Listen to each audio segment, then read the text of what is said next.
All of the microphones on? Yes.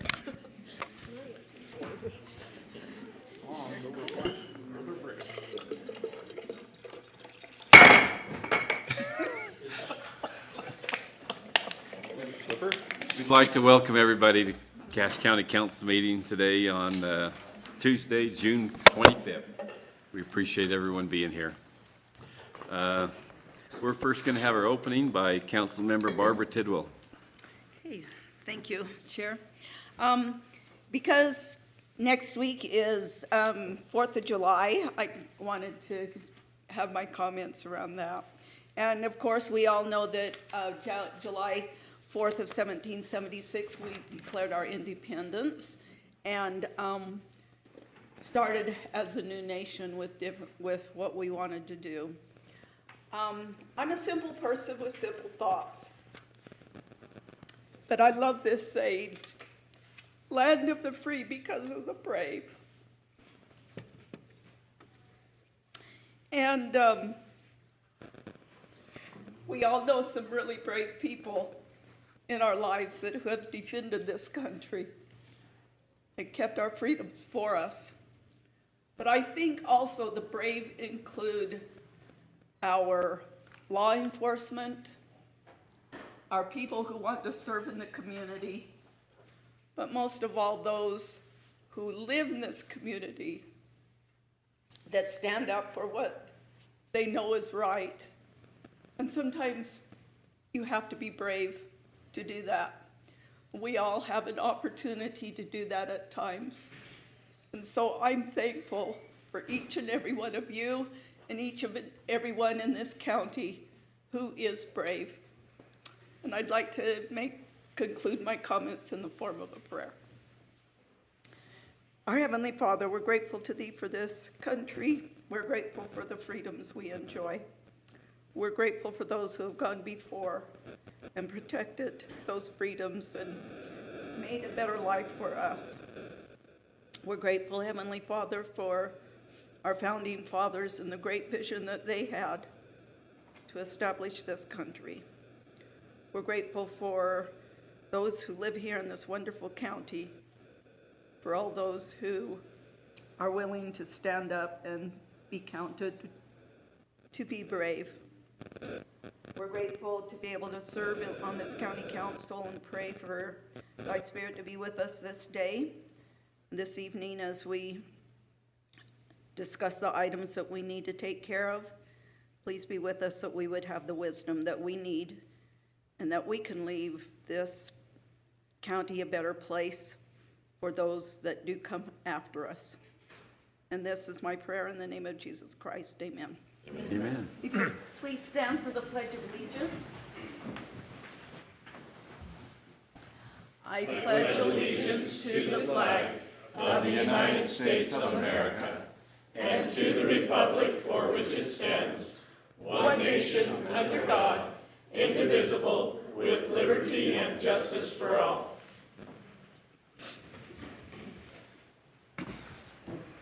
Thank you very much, Barbara. Really appreciate that.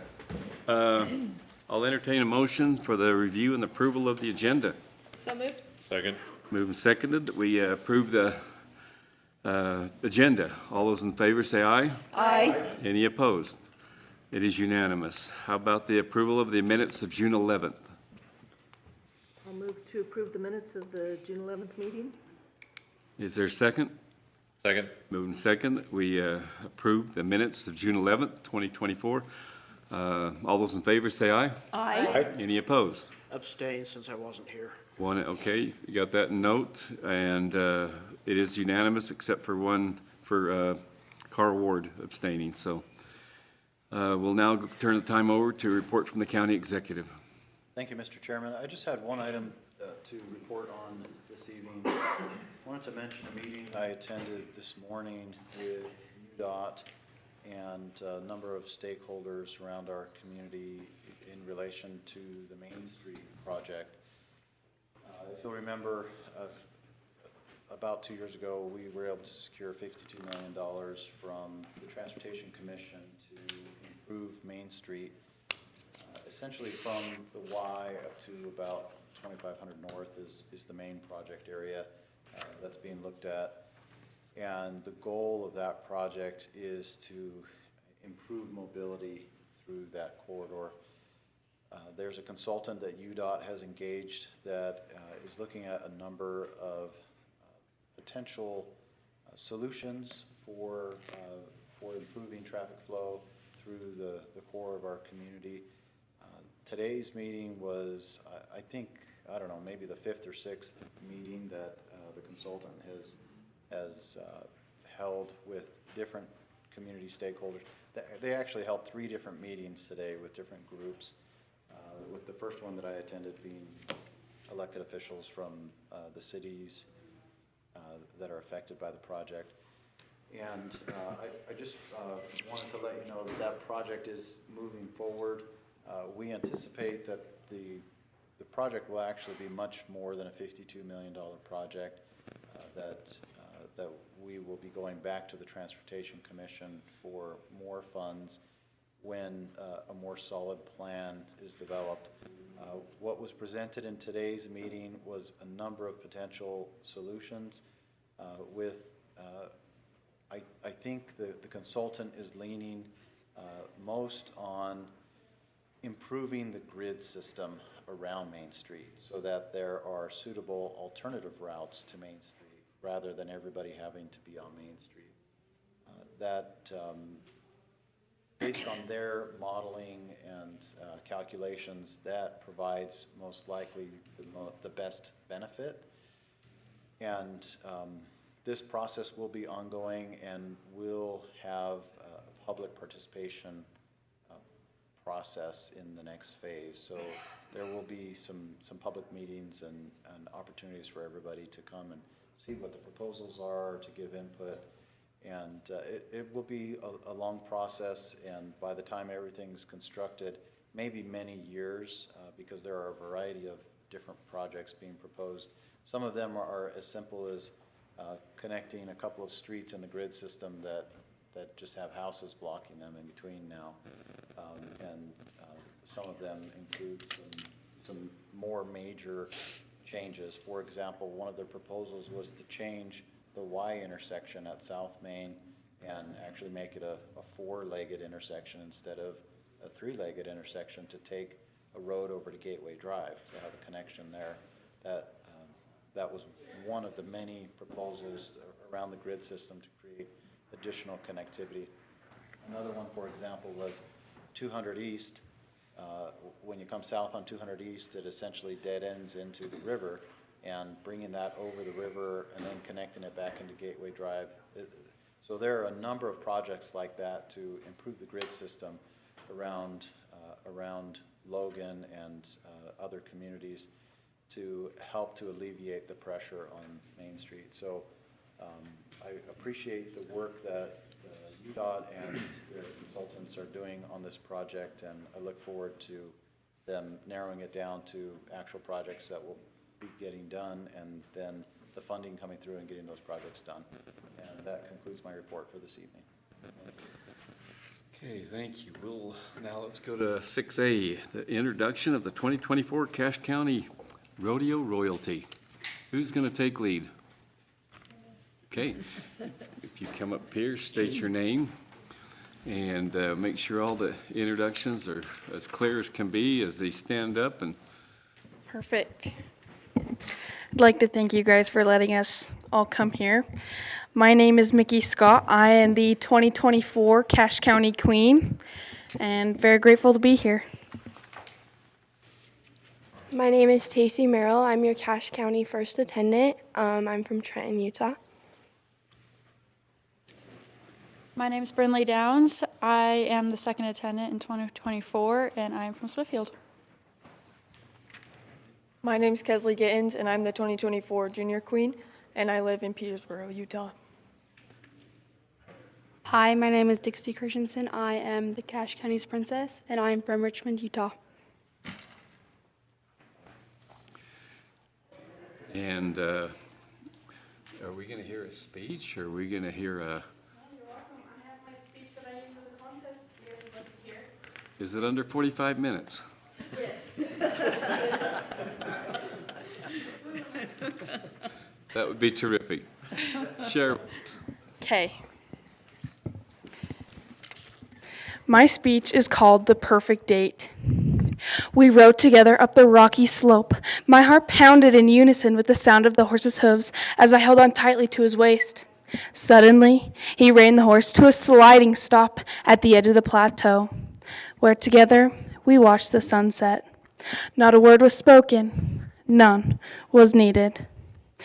Well, I'll admit it, I'm a hopeless romantic. My friends say I dream too much, but it's perfectly natural for a girl my age to dream about the perfect date with the perfect cowboy, of course. That makes me think of a certain thing. Cache County.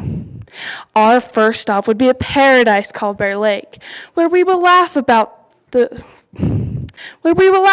how there really is a monster at the bottom of the lake, but also enjoy the lake's emerald waters. This date would be almost perfect, but do you know what would be even better? A date at the Aggie Ice Cream. I would get the blue mint. We would engage in clever banter and see who has the best horse. I do. This date would be almost perfect. But do you know what would be even better? A date with Casey Field at the Cache County Fair and Rodeo. And I don't want him to think I'm a cheap date, so I'm going to demand a corn dog and a Texas Twister, of course. Indeed, there's nothing quite like an evening filled with cowboys in tight jeans, fast horses, and the roar of the crowd. Guess it really doesn't matter what you do or who you do it with. The place to do it is Cache. Thank you.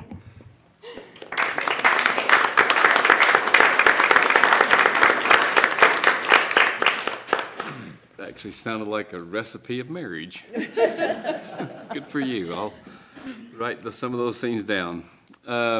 Any other comments from the rodeo committee you'd like to share, or are you excited about what's coming up, or you want to have them share it, or what do you want to do? Me, I don't know what to do. We just. Okay, looks like Lane's the shortest. Yes. And I represent the rodeo with Scott and Trish and Lane, Susan over the fair. And really a good working relationship, and these girls and all of you, we appreciate so much the support. And you'll hear another great thing tomorrow. I won't say it, but what we've accomplished again as a community, and I just appreciate all of you and your support. And you might have some questions. The girls can answer them better than me. They're talented. They can answer anything you throw at them. That's a dare.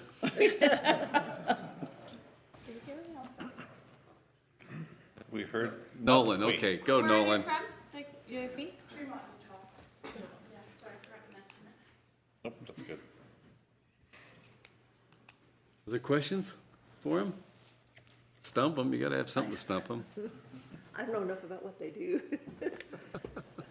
You know what, I could ask this question. Tell me what it took, what the process was to become the queen of Cache County Rodeo.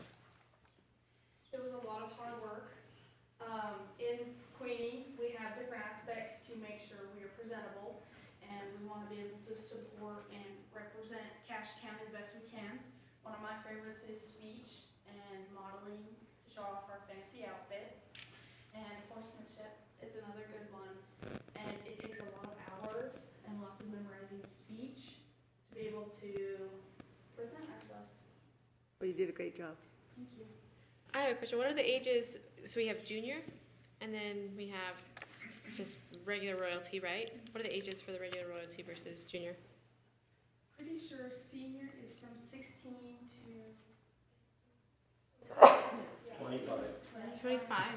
15, 14, 13, 12, and then 11 and 10. But we didn't have bunch. That's where we missed. We should have 6 here, but we didn't have any 10, 11-year-old. Are they separate royalty? Oh, they're part of junior. Okay. Part of this group right here. Okay. So we have 5 representing those categories. And what you see here is years of competing when they win here and a lot of other contests, years of experience.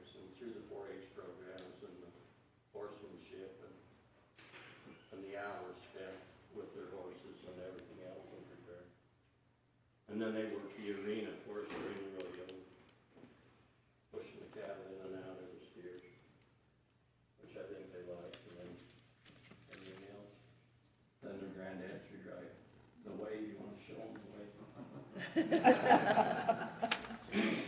Well, that's terrific. What are the exact dates of the county fair? The dates? Yeah. 7th, 8th, 9th, and 10th. Okay. With slack on the 6th. So we are a 4-day bull rodeo this year, first time.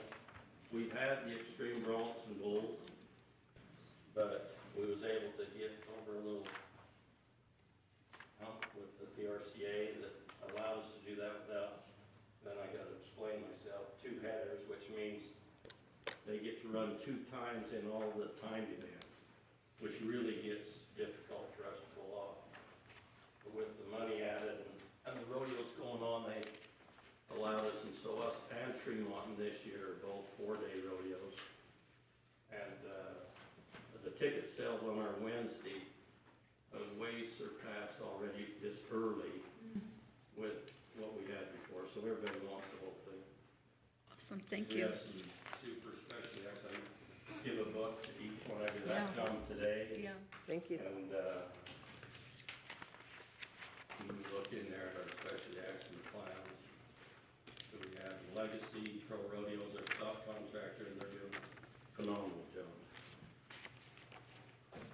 We appreciate it. We really do. Thanks for That's coming. is, Good it's actually, it's pretty, we're pretty blessed to be part of a county celebration that can't be matched. So, pretty neat. So, you'll be in the record books, you ladies, you'll be in the record books. So, live it. It's good. It's good. So, if, Lane, you have a quick comment? I just make a couple of comments on the overall of the fair this year. I think as you walk onto the grounds, you'll notice some real changes. Our whole parking setup is much more regulated this year.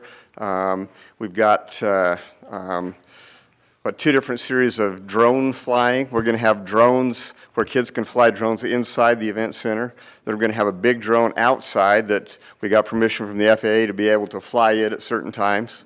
We've got an autonomous vehicle that'll be on a course outside the building. And so you can ride in it, but it's actually satellite driven. Then we've got out on the outside stage, there's multiple activities going on the stage throughout the day, which we haven't always had. Then when you walk into the junior livestock area, we had all the pop-up tents that were kind of scattered all over. That's all going to be regimented now. They'll be out on the lawn. The goat and sheep show will not be out on the lawn this year. Everything that's being shown will be in the Cash Arena except for the open dairy and beef show, and they will be in a special tent on the south between the Cash Arena and the Armory. But other than that, so we'll have all that seating inside. And so the auction will be inside, and all of the shows and the auction will be on YouTube this year. So you'll be able to, if Grandma and Grandpa can't quite be there, why they can zoom in on YouTube and watch all of the classes and the auction. And then we have, because of the change in the parking scenario and a little more controlled parking, the sale committee now has lined up platinum parking spaces for those that big buyers. So if you give over 12 grand, you can buy your parking space, so to speak. But some buyers that are giving over that figure, they now have a parking space next to the building.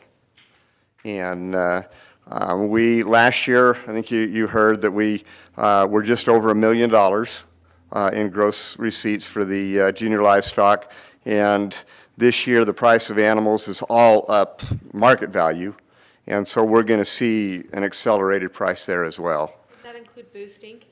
Yes, that include boosting. Yeah, we were what, 890,000 or something like that, just straight auction, and then boosting took it over $1 million, and so we will be, I think, well over $1 million just in the auction this year. And we've had, where the junior livestock got that 501c3 designation, there's several big corporates that have come on board. So our committees there have just done phenomenal. And I just want to thank all of those, because Margaret in the event center, Bart, Cassidy have just done a fabulous job. And you will see the difference as you just walk, as soon as you walk into the fair this year from any of the entrances, you'll notice the difference.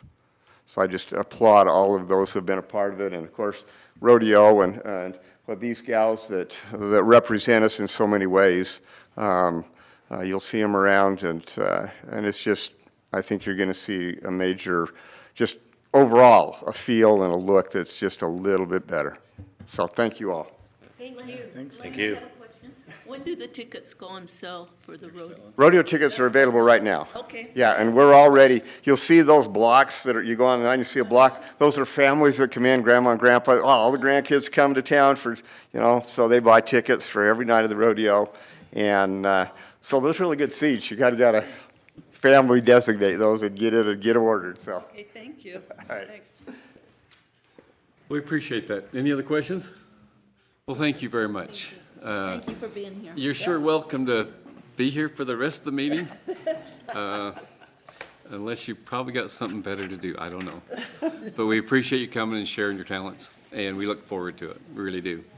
Other questions that you might have, we appreciate everything that you guys are doing, really do, with the sincerity. One thing I didn't share, but that we have escalated as far as the rodeo, but like Lane brought out, the fair, the whole thing together is just such a special thing here. But years ago, we weren't recognized anything, to be honest. And we are in the top 60 rodeos in the country. Awesome. Which that's about 700. And so when they come here and compete, they're also qualifying points to go to the Governor's Cup in South Dakota. And that's $1 million payout. Wow. So that's why we draw a lot of the good contestants. That's why we have good stock contractors. But that's why we appreciate the community and everybody here that supports that. And together it's built what we've got today. Well, it's a wonderful. It reflects back on you guys too. Yeah. So. Yes, it does. A lot of work. A lot of hard work. A lot of hard work. So much. Okay, well, we appreciate that. We'll. Well, I'm sure these girls would like to stay, but I want to go and leave.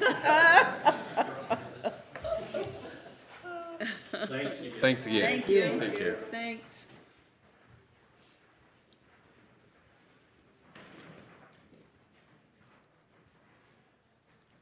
I'm getting old. When I look down there and I got kids of kids that are, anyway, that's so neat. That is wonderful. Okay, let's go ahead and 6B, Medicaid matching funds appropriation request from Rob Johnson, Bear River Mental Health. Rob? The legislature this year appropriated some funds that needed to be matched by the local mental health authorities. And we thought it was all going to be for 2025. And then just a few weeks ago, we found out that some of it was for state fiscal year 24, which is ending here at the end of June. And they appropriated a little over $170,000 for this catchment area. And so we're coming to ask for a $20,000 increase in the 2024 budget for mental health.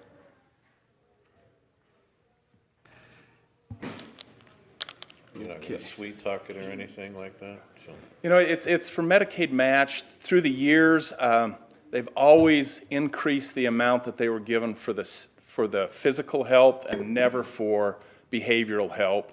This is the first year we're really getting some extra money for behavioral health Medicaid match, and I would say it's about time. Yeah, what we're seeing. Would you say the percentage by this is matching against, what's the percentage that this is matching against? So the county matches 20%, and then those state and county funds bring down, it's a little bit less than a 70% match with the federal, so 30%, 31 or 32% from the state and county, bring in the high 60s from the federal government. Is that your question? Yes, it is. And I have a question. When I first heard about this a few weeks ago, I understood that they were going to take the 20,000 out of the 300,000 that we had already put towards that for the next 10 years. Can you kind of address how that works? Because that's the way I understood it was we weren't going to have to come up with money right now. It was just going to be an allocation out of that. So if the counties have to match the state dollars 20% to draw them down, and if the counties ever match more than the 20%, we have some on the books of Bear Mental Health called unexpended county that we can use for when we get a late allocation like this. So Box Elder County and Rich had enough to, those two counties had enough to cover it. Cache County did not have enough in the reserve to cover this new matching dollars. other questions? No, what do we need to, like? Is that in our budget opening right now? Yeah, do we need to? Micah? It's not in the budget opening, but I know the GL code that it can be added to, and we can make the amendment tonight if it's the will of the council. We can put it in tonight's budget opening. And you said it was $20,000? Yeah. Okay, thank you. Okay, so keep that in mind when we talk about the budget. We can, if you desire, we'll make an amendment as such. So, thank you very much. And we really appreciate your support. Thank you. Thank you. Okay, let's go ahead with the ARPA money. Alma, we appreciate you being here tonight. You are so welcome. So a few days ago, I sent a report to Micah, and hopefully you've got that and been able to look at that.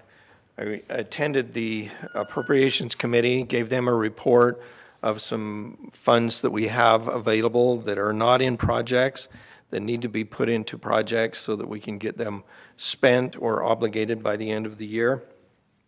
And I was asked to do that, provide that report. It's a 2-page report, just kind of notes.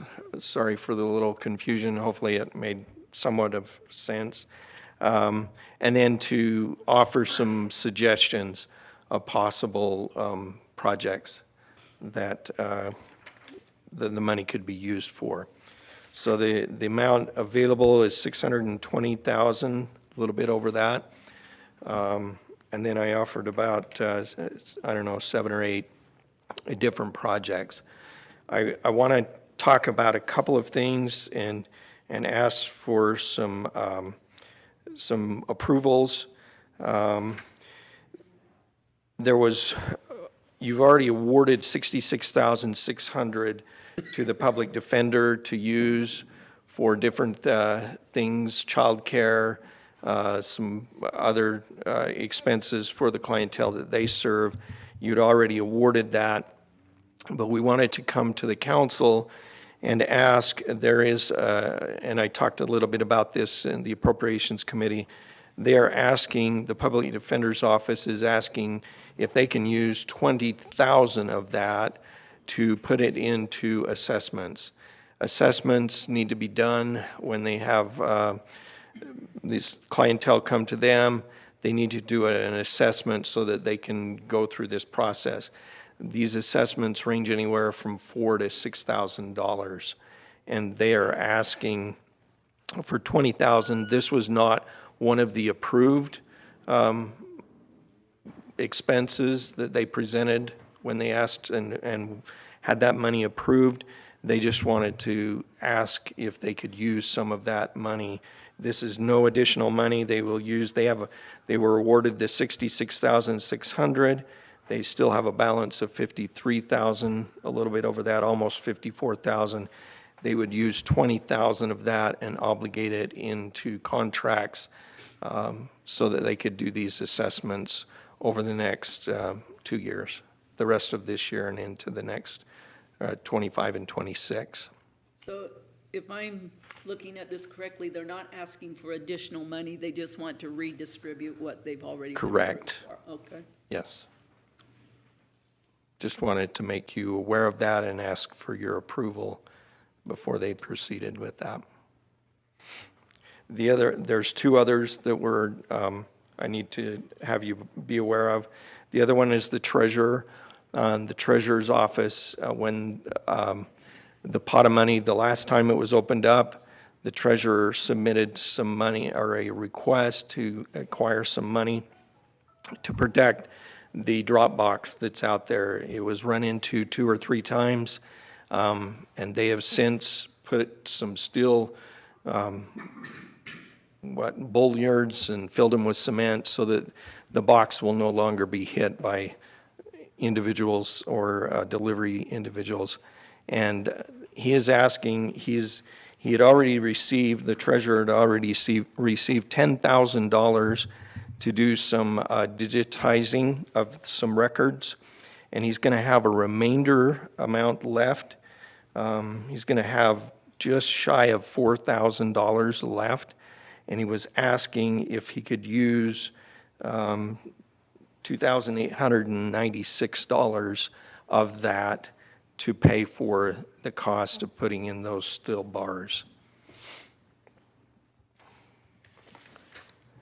Have you verified that that will meet the ARPA Yes, requirements? yes, it would. Okay. Yes.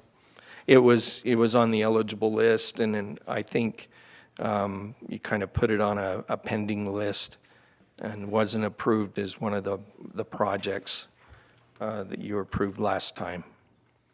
The other request, well, we wanted to let you know the parking lot, the storm sewer, stormwater project in the parking lot is now completed. We're just waiting for the final invoices to come in. There will be some extra money left from that project. But as they were putting in the project, they thought they were kind of looking to the future of possibly putting in a lighting system, cameras out in the parking lot. And so they contacted the engineer and asked if they could, what it would cost to put that in. And they actually installed some conduit so that they could run wiring for future lighting and cameras in that parking lot. And that cost about $13,000. And they have the money, and that would be no additional money as well. So I just wanted to make you aware of that as well and ask for, I guess in this case, forgiveness, because it's already been done. The hole's buried, the work's already been done. While the trench was open. While the trench was open, they thought that it would be cheaper to do that than to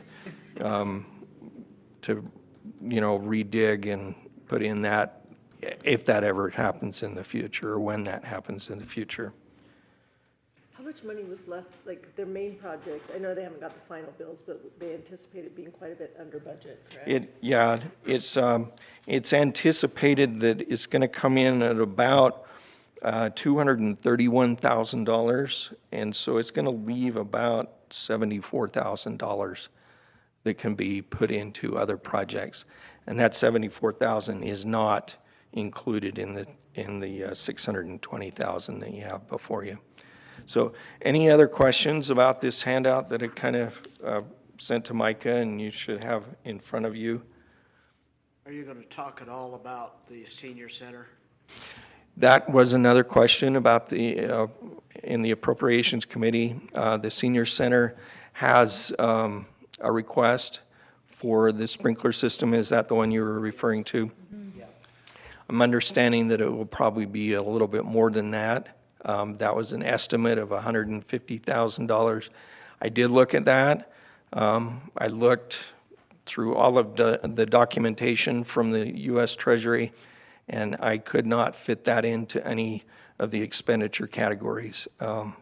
Couldn't tie it to the pandemic in any way, and so that is not an eligible, and we can't use the ARPA funds for that. Sorry. That's too bad. Yes, it is. But there is a couple of other ideas, I think, in the workshop earlier.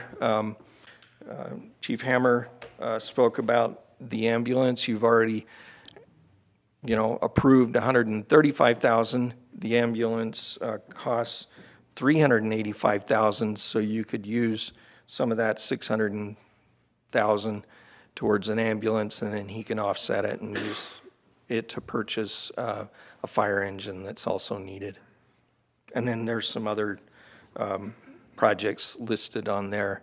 Any questions about any of those, and how would you like to proceed, I guess? Any other questions? Go ahead. Yeah, please. The ask that we just received from Bear River Mental Health, could that be used? If it's tied to, He left. he's left. I could maybe talk to him a little bit about it. I did see a letter that Sandy Goodlander wrote. Wes shared that with me, and we did talk a little bit about that. And if it ties into behavioral health, I'm thinking that it very well could be. That'd be a good option. Yeah, and that's 20,000, so it could be used, I think. It's Medicaid matching. It is Medicaid, but is it tied into behavioral health? I think, at least that was kind of mine. I'm sure all of it. Yeah. He said that. Yeah, and behavioral health is something because of the pandemic. We can tie it back to the pandemic. There was a lot of behavioral health needs, and so I think we could tie that into that. Okay. Other questions? I really like the idea about the ambulance proposal. Hope we can work that in. That makes a lot of sense to offset our additional expense we would fund in another way anyway. Is there a motion to actually approve some of these other changes of use of money there? I will make a motion that we approve the treasurer's request to take, what was it, 2,800? Yeah, $2,896 and some change. 10 towards those steel posts to protect the drop box. And also, I will move that we approve the request for the public defender to take the 20,000 from the other part and go towards the assessments. Is that the only two we needed? One more, I thought, wasn't there? Is there one more? There was the third one, but it was more of a hand slap because that work was done. So however you want to handle that. Move that we approve the conduit that's already done for the 13,000. So those are my three in my motion. Is there a second? Second. Moved and seconded that we make those three changes. Is there any discussion? All those in favor, say aye. Aye. Any opposed?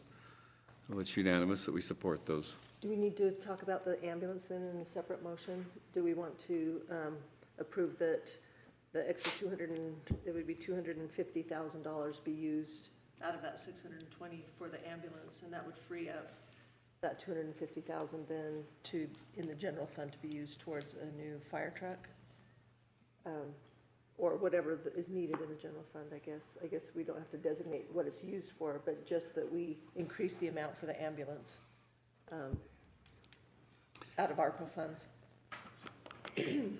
That request have to be formally applied for, though? Yeah, I think there's still a process that needs to happen before we get to that, isn't there? It was mentioned a little bit, and correct me if I'm wrong. You discussed that a little bit about whether you go through another application process, or if you just wanted to approve it as a council or look at those possible recommendations and make the approvals without an application process. I would say all the applications or all the projects here, that makes a ton of sense. So I would just as soon we not wait for the application and we move ahead forward Yeah, with it. that's the case.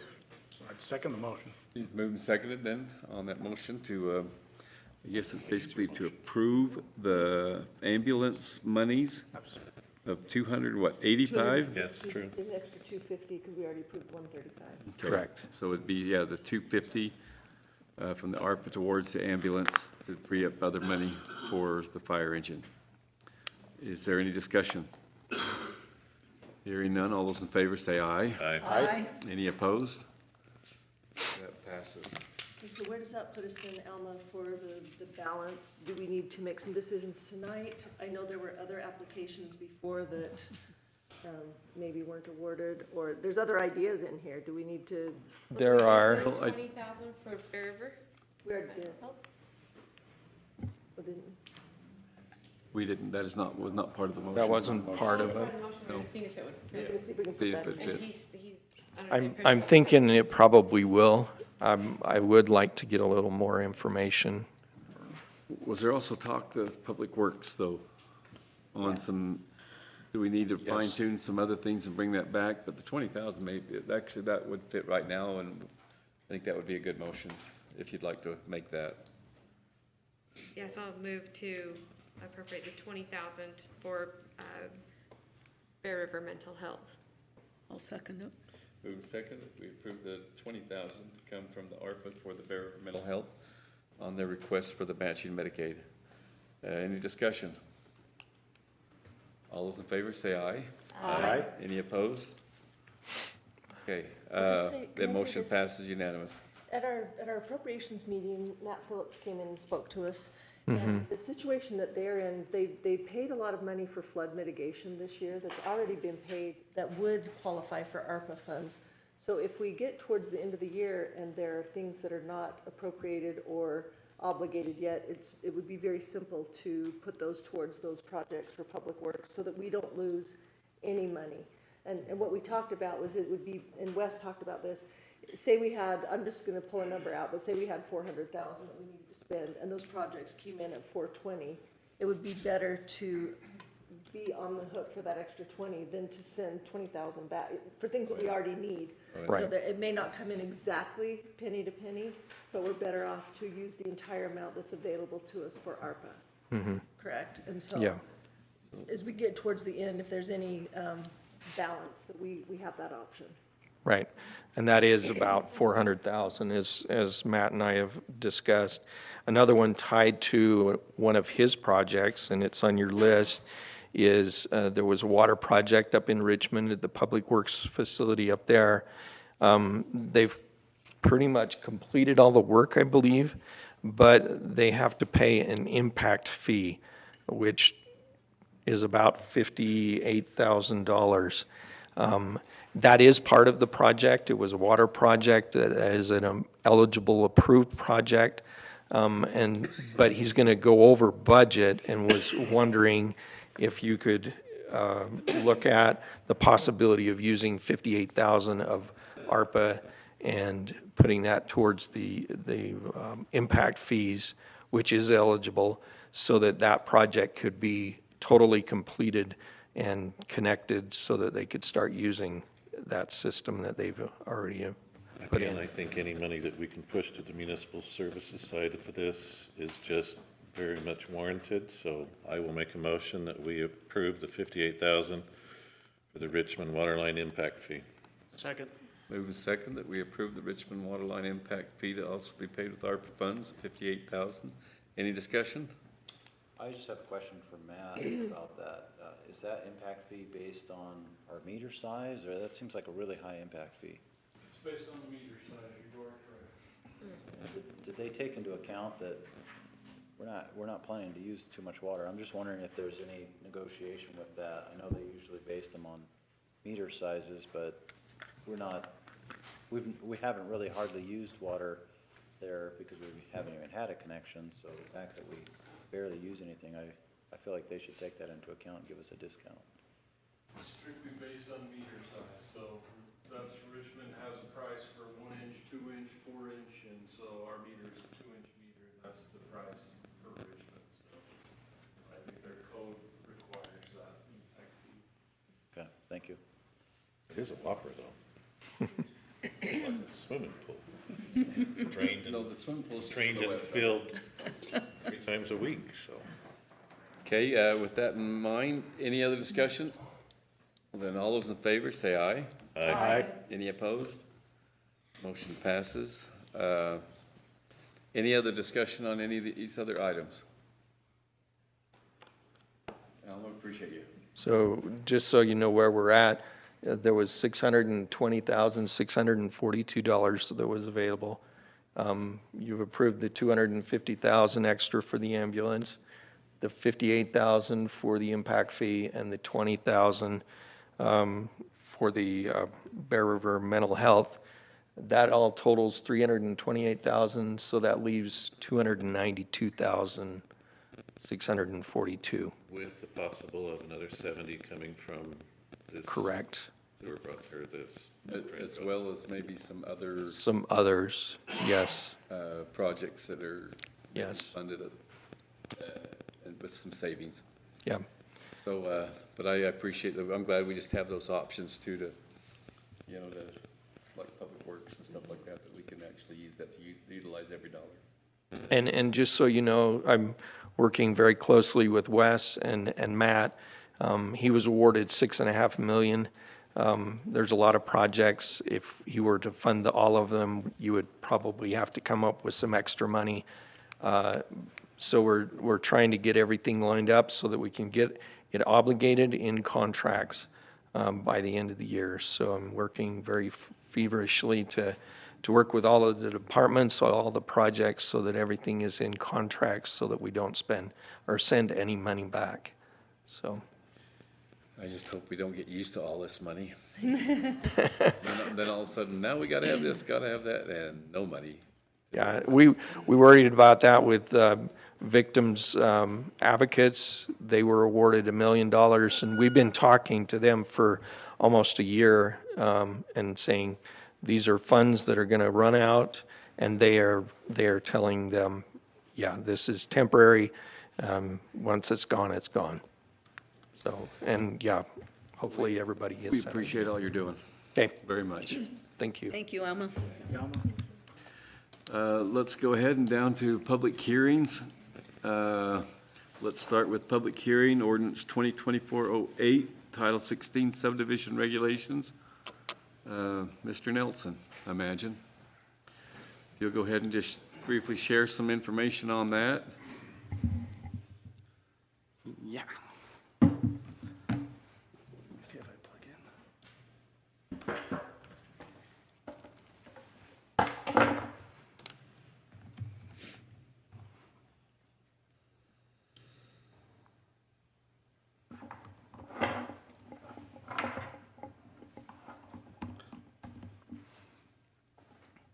Okay, I think we're all connected, so let's see if this comes up. So the ordinance that's before you today is an update to our subdivision code. As many of you remember, last year we did a big subdivision code update. The state, and there were some issues with the state code. There were some points that weren't really clear, some points that changes that everybody in the state made, or all the municipalities and counties made, that I don't think the state intended from the code update. So this past year, they passed House Bill 476, modifying the subdivision code, and essentially made a few big changes that requires us to make changes today. So I included the verbiage in the packet, but I'll just kind of go through the big changes that they are asking for. So one of the big things that came out of this was that or one of the big changes that we had to make was we had to require subdivision improvement plans with both preliminary and final plat, which isn't a super practical requirement, but it was required by the state code. However, the state went through and updated that, so the code now reads, the county may require subdivision improvement plans to be submitted with a subdivision application. A county may not require a subdivision improvement plan to be submitted with both a preliminary subdivision application and a final subdivision application. So that affects even like, for example, someone that's just splits their lots. They have to have this whole, they go pay for this whole plan now that they have to. Yeah, so we were required. That's what's killing a lot of these people out there trying to just build a home. Yeah, so yes, I don't disagree that there are some times that certain improvement plan requirements can be definitely costly to a developer, especially a small developer. Well, this change actually will benefit those property owners and developers, because the change last year would require that we would require some of those plans up front, which how we did it is we required a draft concept, our draft plans, probably around 30, internally we were talking about 30% done. in order to meet the state requirement. So the updated state requirement now requires that we can't require those at both preliminary and final. And so what we've updated in our code, which I'll show in a second, is that we're just requiring that any improvement plans will be submitted with the final plat instead of the preliminary plat. Essentially, they'll have to show layout of infrastructure improvements, if any, as part of their preliminary plat application, but then they don't have to get us drawings until the second, or until the second phase or the final plat application. The other thing that they clarified that will impact us is they put in these review cycles. We talked about this a little bit, that we would have to review their application within 20 business days and submit a report back, and then they would have 20 business days and submit their report back. It was, in the code, it was clear, or the state code, it was clear the intention was that these would have to go with whenever they submitted the improvement plans, but it didn't actually say that. And so multiple organizations, including Utah League of Cities and Towns and Utah Association of Counties, advise that our review cycles include all the reviews and improvements in order to meet the exact verbiage of the state code. So they went through and updated this, that the review of a preliminary subdivision application, so that the review cycle will only apply to that section where we require the subdivision improvement plans. So those are really the two big changes that impacted us. There is a couple other changes, but most of those changes have to do with different county sizes. There was a bunch of deadlines of how we get those reviews. They increased those deadlines for counties of 5,000 people or less, which that doesn't impact us. And so those deadlines still remain the same for us. So I'll just bring up the changes real quick.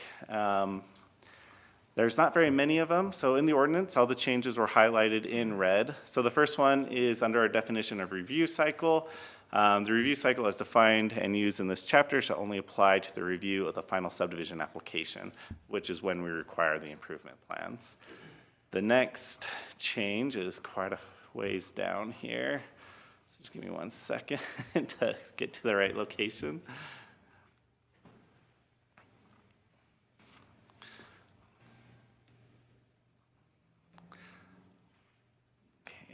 Here we are. So previously we changed our, this is within our preliminary plat application checklist. Previously it said shall provide draft subdivision improvement plans, but we changed it to shall provide layout of improvements. And then we took out, after discussion with Public Works, we took out proposed stormwater drainage systems for both surface and floodwater, including, and then we just changed, so we just put it more conceptual stormwater requirements to avoid that improvement plan requirements. We're not requiring it in both places.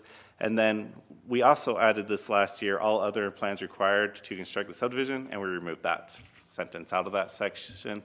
Then the only other change, big change that we had is under the final subdivision plat and subdivision improvement plan requirements. We just updated it that following approval or approval with conditions of the preliminary plat, and we removed draft subdivision improvement plans from that section. Most of the other changes, there are a few other changes that are just mostly clarification based on some of the new code to make sure it's consistent with internally within the document. The other thing that's important to note with this is we have some time. The state code puts this as its effective date will be November 1st of this year. Typically, the state will update their code and say you have this long to comply.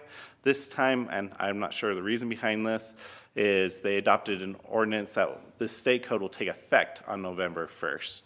And so within the ordinance, we have that this ordinance amendment will take effect on November 1st to match the state's effective date. So we're not in a rush to get this approved, but we felt like the changes were simple enough and we wanted to get them done and have the ordinance approved. And so when November 1st came rolling around, we would be compliant with the code. Okay. With that in mind, then we'll go ahead and have the public hearing and then answer any questions after. It's now open for the public hearing on Title 16 Subdivision Regulations, Ordinance 2024-08. Anyone that'd like to come up and speak of that, just come up and say your name and then share what you have to say. Makes that easy. Move to close the public hearing. Second. It's moved and seconded that we close the public hearing. All in favor, say aye. Aye. Any opposed? Any questions that you'd have of Mr. Nelson on this?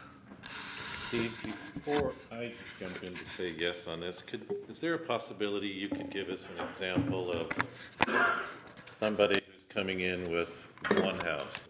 They're in the A10, what they're going to face versus somebody who's coming in for a much larger number of houses. Does that make sense? Or can you explain that in reality? So I just want to know the difference of it for somebody who's doing that. So essentially, what type of improvement plans that we would require?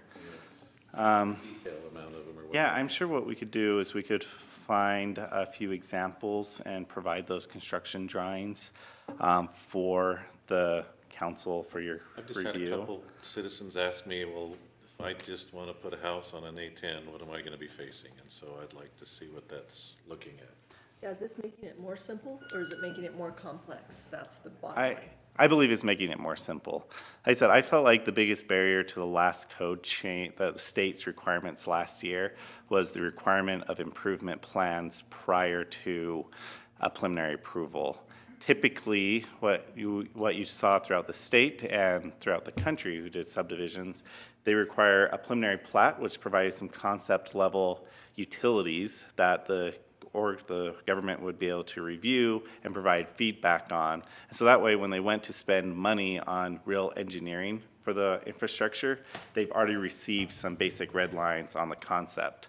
Where the change, what it required, is for them to provide more engineering up front and then potential changes based off that could have been avoided if we just did a conceptual review at first. So I believe this change will help most developers, especially smaller developers who may not be used to this, where they don't have to spend as much money up front.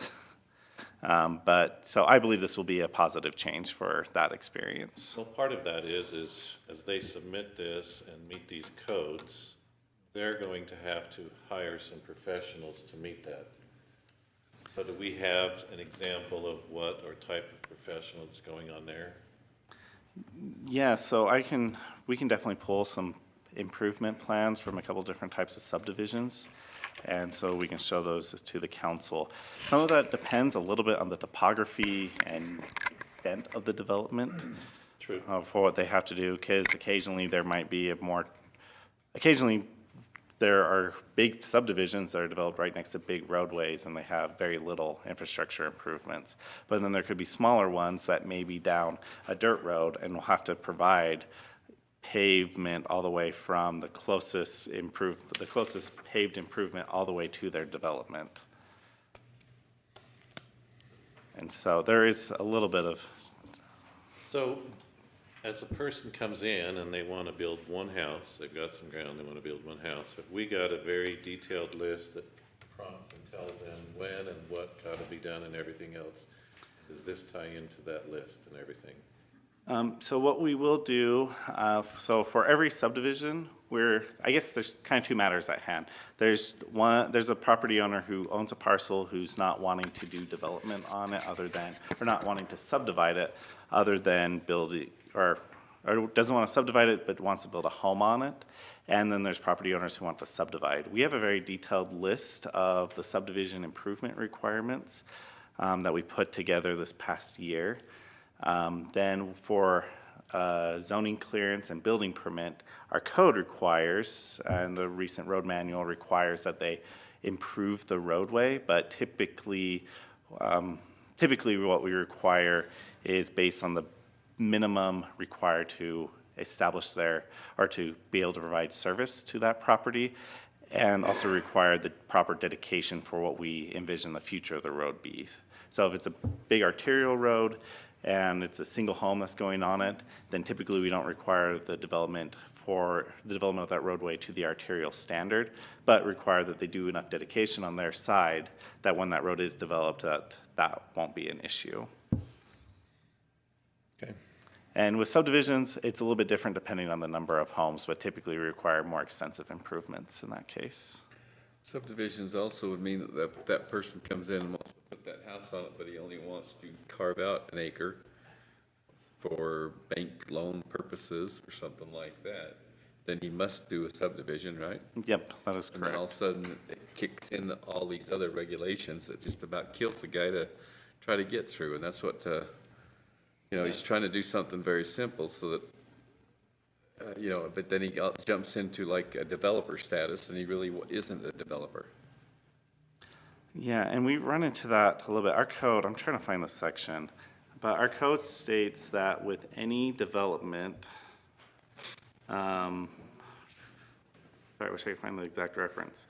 Well, and your point there is, because he has those fixed costs, and so then he says, if I've got these fixed costs, I might as well throw another lot or two in there. That's what we drive them to do. Right. Yeah. So I'm trying to figure out how we can, say if you're doing one house or whatever, that there's a minimal cost, rather than them saying, okay, I've got a fixed cost no matter what hits me on just one home, so I might as well put 2 or 3 in.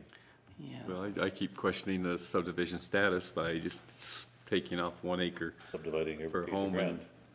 and yeah, if you're gonna create more lots, that's different, but, Yeah, so this is what our code says. This is in right-of-ways and roadways, so this is 120220.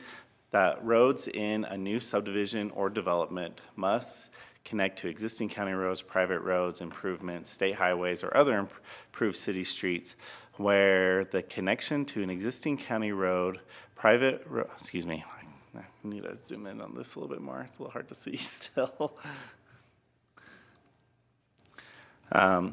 Excuse me, street where connection to an existing county road, or county road, improved state highway, or improved street where the connection to an existing county road, private road, improved state highway, or improved city street cannot occur within or immediately adjacent to the new subdivision or development. The subdivider or developer must acquire the needed right-of-way and construct the required improvements at the subdivider's or developer's expense.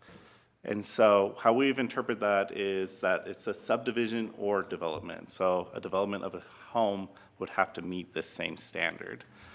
So any type of development that takes place in the county based on this standard, we require improvements. And part of that is so that we don't have like chunks of roadway that are, so you don't go from asphalt to gravel to asphalt to gravel, and so we can have something consistent. It also helps control the growth so we don't have growth far flung out in the county that has really poor access, but may have a good road right immediately in front.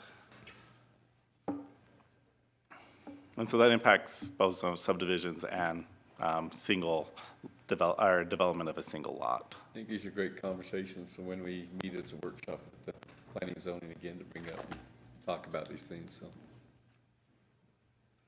Yeah, because the person who's putting one home down 4 blocks of a dirt road is hugely impacted, and he only wants one home. But when he faces the fact he's got to improve that road, he's like, crud, I got to look at more houses or something in order to. We force them into. We financed him right out of the home. We actually perpetuate development in areas that they really didn't want to, but they have to do it because they got to afford it. So it is worth looking at, I agree. Yeah. Okay. Any other questions of this title, 16 here? Okay, well then let's go ahead and let's talk about the public hearing, Resolution 2024-13, opening the 2024 budget. That's good for me. That'll be you? Yeah, pinch hitting for Wes Bingham. Yeah, he's ill, so. So I will do my best to explain the budget opening, and I'm sure that if there's any questions that I can't answer, we can get an answer from Wes or Brittany here soon. Did you all get that the letter from Brittany? Can he set up? A lot of good So, information in that letter. Sure he was. This is the budget opening. I've got it pulled up here on the screen. I won't review every item. This was reviewed in a lot of detail by the Appropriations Committee last week. I don't think the Appropriations Committee didn't actually take a vote on it, but it was reviewed, and the we had Wes and Brittany at that meeting at least, so I know at least 3 of you have seen this already. So just right at the top, items 1 and 2 from finance, they are requesting some additional licenses for Cassell. It looks like 4 additional licenses, and then there's a request for $5,000 to, and this is anticipated to be the last of this, the use of this contract for the previous finance supervisor that's kind of been helping as they've been pretty severely short-staffed. So this is $5,000 to extend that contract a little longer, but it is anticipated that this should be the last they need him and his help. Because I thought they'd already cut it off. No, Should have. yeah, I know he was helping them with preparing the financial statements for the external audit. And I understand there's some other things as well. Items 3 and 4 are definitely important to note. This is from personnel management. Still says human resources, I should say personnel management. So Amy is requesting a new full-time position in that office. And I understand she's reached out to all of you and I think sat down with some of you, maybe all of you as well, to talk about this, but the position would be a risk and fleet coordinator. So this request would be to just fund the position for the second half of this year and then to fund it ongoing in the 2025 budget. And it would be in that office. Do you have a question, Barbara? Micah, Amy did send me an email, and she wanted to make sure that the council heard this, okay? She said, for the position request of risk and fleet coordinator tonight in the budget amendment, here's some info. Council has mentioned this position many times over the past year. This is in response to the vehicle audit that was conducted last August. This is a part-time position, and by combining this position with a risk coordinator, it allows the HR staff to more fully concentrate on their specialties. Department heads unanimously voted in support of this position at a staff meeting to coordinate the fleet and risk efforts of the county. HR industry recommends 1 staff member per 100 employees with seasonal, and we currently have 506 employees and 3 HR staff. So she's wanting to let us know that they are short as for the HR industry recommendation. And that's all I have to say. Yeah, and so this is that request, I guess, in this budget opening. So if this request passes, that will be understood to be an approval of this new position. And it looks like, I think, as Barbara explained, the position would have basically two areas they would work in. Fleet coordinator for the county, they would require coordinating with all the department heads, everyone in the county regarding the county fleet, vehicle fleet, and then also risk coordinator, which is kind of already being done in the personnel management office already, Right. kind of managing insurance and other responsibilities related to that. So scrolling down, the next couple of items from the clerk and auditor are restoring overtime accounts from both the clerk and auditor's office. Those accounts were previously lowered. I don't know if they were brought all the way to zero, but they were lowered. And this is restoring them to a place where They were lowered when we sent out the request of what could be cut from last year, wasn't it, 2020? No, I think that was in March. I think that was the March budget opening. Okay. That was lowered. Let me see, I'll just for the sake of time, I'll go down to some of the. Okay, so items 10. Yeah, so item 10 is for a purchase of a election ballot opening machine.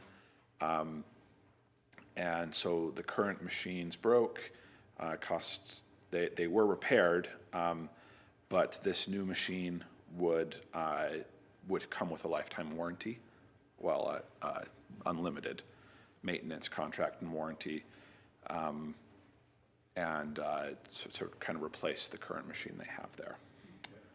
Do the work of 2 machines. Have they already purchased that, and is it in place for today? It's up and running. I saw it working before I came over here. Yeah. The sheriff has a few items. I'll let Sheriff Jensen talk about his items when I'm done kind of going through everything else. So I'll scroll down. We have the, some things related to ambulance. Yeah, so just moving some things around from from fire to the ambulance accounts to better fit their needs. And then item 26 is our funds related to repairing engine 20. I think this is the one that I believe it was in an accident, and it's been repaired, but they need to oh, that's right. So it will be reimbursed by insurance proceeds, but it needs to be budgeted for currently. And same thing with item 27, tender 10 was damaged, and that will be reimbursed by insurance. We have COG funds on item number 30, just a 7% match. COG pays the 93%.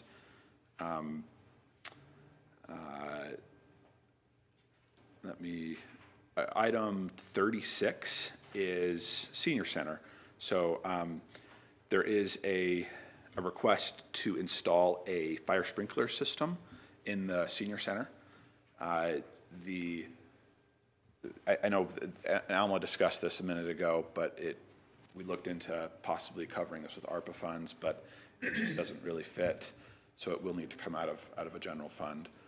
And I do believe that was an estimate from Sandy, do you remember where the 150,000 came from? The original estimate was around 100, but they thought that would be low. That's right. And so they're not exactly sure, but they need to get started working on it. That's right. Yeah. So that's 150,000. Hopefully it comes in lower than that. The very next item down, item 37, is and in fact, I believe this is also true for the next few items, all related to the airport. These are requests that are based off of FAA match. So some signs, directional signs at the airport, the county just needs to pay 4.685%, UDOT pays the same, and then the FAA will pay the remaining 90.6%. Similar requests for a vehicle and charging station, and then request to roll forward unspent portion of the airport master plan grant. Where's that charging station at, or gonna be at, or what? I'm asking the wrong guy. Carl or David? Yeah. No, I don't know exactly where it's gonna be put. We've talked about it, but where, I don't, Dave doesn't know either, so. I guess we'll find out. Somewhere at the airport, Somewhere very critical. right on Airport Road. The next section of the budget opening are just reappropriation of unspent POs. So these are kind of PO rollovers from past years. So we have the RAPS requests, road projects, requests from the sheriff, corrections. So these are just rolling over from previous years. Trails. We then have the ARPA awards, ARPA project amendments, I should say. These are previously awarded ARPA projects. Then, starting with item 57, we have the RAPS awards, which were awarded a few meetings ago. And then So item 72, and it's essentially 72 on down, are actually awards. They're just, it's just kind of, they're not substantive changes. They're just kind of reaccounting. These are payroll amendments that were made at the end of last year's budget, but my understanding is they were just sent to the payroll reserve account, and Wes Bingham asked that they actually be allocated to each individual's department account, payroll account. That's my understanding of it, but it's not a substantive, it's not a pay raise or anything. That was done at the end of last year. This is just kind of accounting for it in a better way. That Wes Bingham asked for. So happy to answer any questions. In fact, maybe I'll let Sheriff Jensen come up. He's got a few substantive items, and I'll let him talk about those. Let me pull those ones up.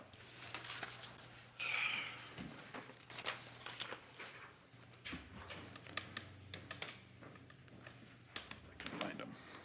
There we go. I just got them pulled up.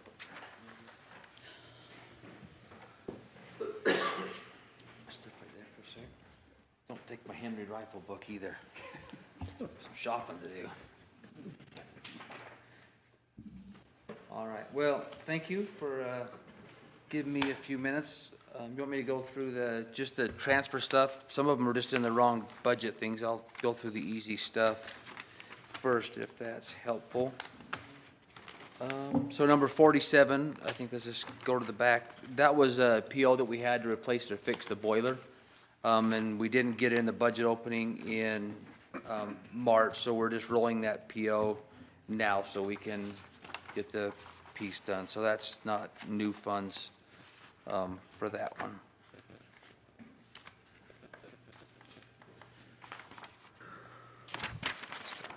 Can I move this out of the way just a little bit, Mike? You get just like that, just open it up. Okay, so we'll just start with number 12. These are what we've kind of already talked about beforehand. So with the new school bill, we've readjusted our contract with the school district to add several new positions, 4 actually, through the contracts. Their prior contract with the Cache County School District is for $238,700, and the new contract is $616,000 even. So that's a difference in the school district contract of $377,000 and some change. Also included in that, and we'll see more of this as this bill takes effect, is the charter schools are starting to come on board, and we'll probably have some discussions with them as they're going to need to be compliant with the bill, like everybody else needs to be compliant with the new bill. So that's the school district piece. Number 13, that's just taking everything and put it in the right line items to buy desks and vehicle leases and computers and all the things that go with that. So if we can talk about the new positions with probation right now. So just some numbers where we're at with probation and where some of the revenue came from with these new positions. Currently with probation, we have our office, so Sheriff's Office probation has 198 people on misdemeanor probation, but also we manage another 185 cases through private probation, which that bill took effect a couple of years ago, that everything probation comes to the county, then the county divvies it out to whether private probation or to us. So we have 185 cases with a private probation company that does mainly the municipal courts that we're responsible for as well. And as of today, we're sitting on 171 felony probation cases, and that's what brings us to the discussion today. We have something unique here in our valley, and I think it's a great thing right now, is with the felony probation. Now, that typically, historically, counties who did probation did misdemeanor type probation, AP&P did parole and felony probation, and then some agencies have kind of done a little bit of pretrial service work, which we haven't gotten into that so much yet. But the way we've done probation up here is our judges and what we can deal with locally has been a great service that the judges in our valley want to use, and they're using our probation for felony supervision, which has created another 165 felony harder supervisions than what our misdemeanor probations are. Now, there's been a lot of discussion that I've had with the Department of Corrections the last couple of years, hoping to come to a contract or something for us doing basically 170 felony cases that typically would have been given to them. But as of yet, we haven't been able to come to a contractual agreement. I am meeting with House and Senate leadership and also several other legislators on July 22nd to further that discussion. So there's a contract in place for us doing the felony supervision. Where the revenue comes with this and is we've increased, let me back up a little bit, with jail beds. So we've always kind of falsely held like 120 beds because the state's always saying we need more beds, we need more bed space, but historically they've only been using about 96.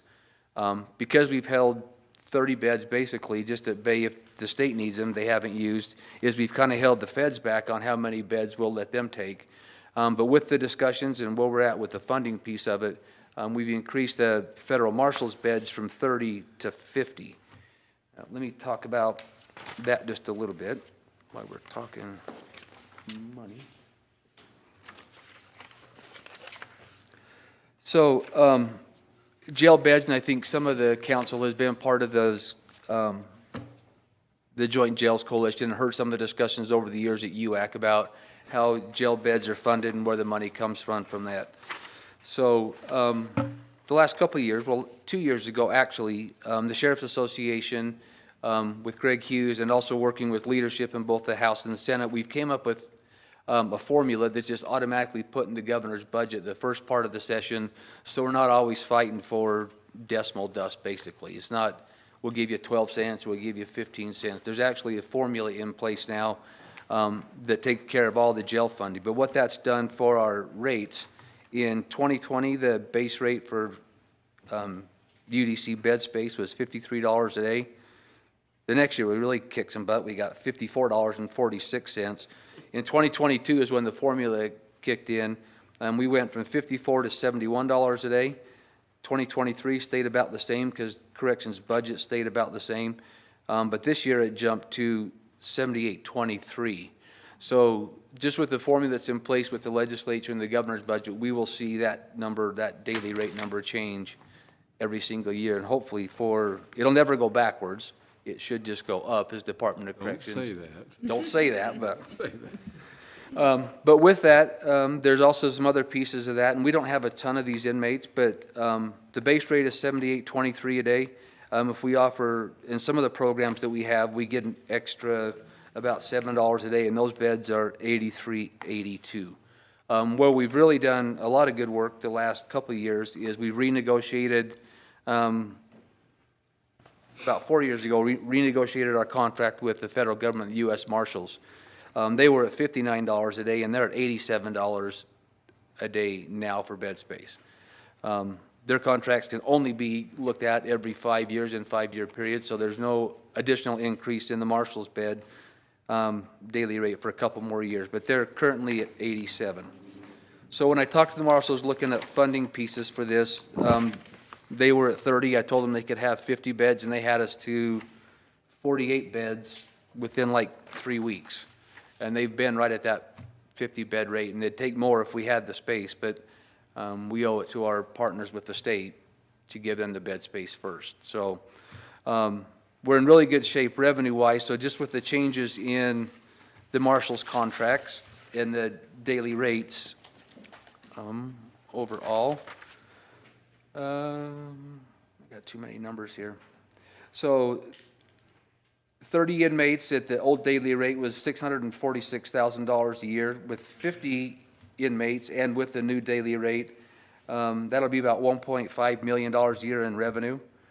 So the total difference in the daily rate is $941,000. But that's including the 30 that we already had. So if I just looked at the numbers that I presented to the Appropriations Committee and to the Council tonight was just the additional revenue from the extra 20 beds that we gave the marshals for this revenue, and that'll be about $635,000 in revenue from the marshals. So the total revenue between the school contracts and with the marshal service is about just a little over $1 million in extra revenue for the funded positions.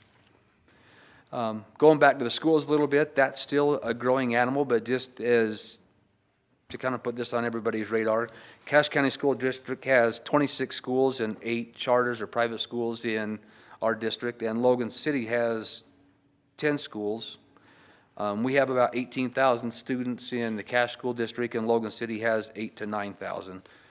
So the school district piece is just going to get bigger. Just nobody knows what the answer to all that is yet. And what we're doing through the contracts is starting point with the new bill, but the school district has been a fantastic partner in doing what's right and trying to be compliant with the bill and certainly compensating the county for what the new costs are.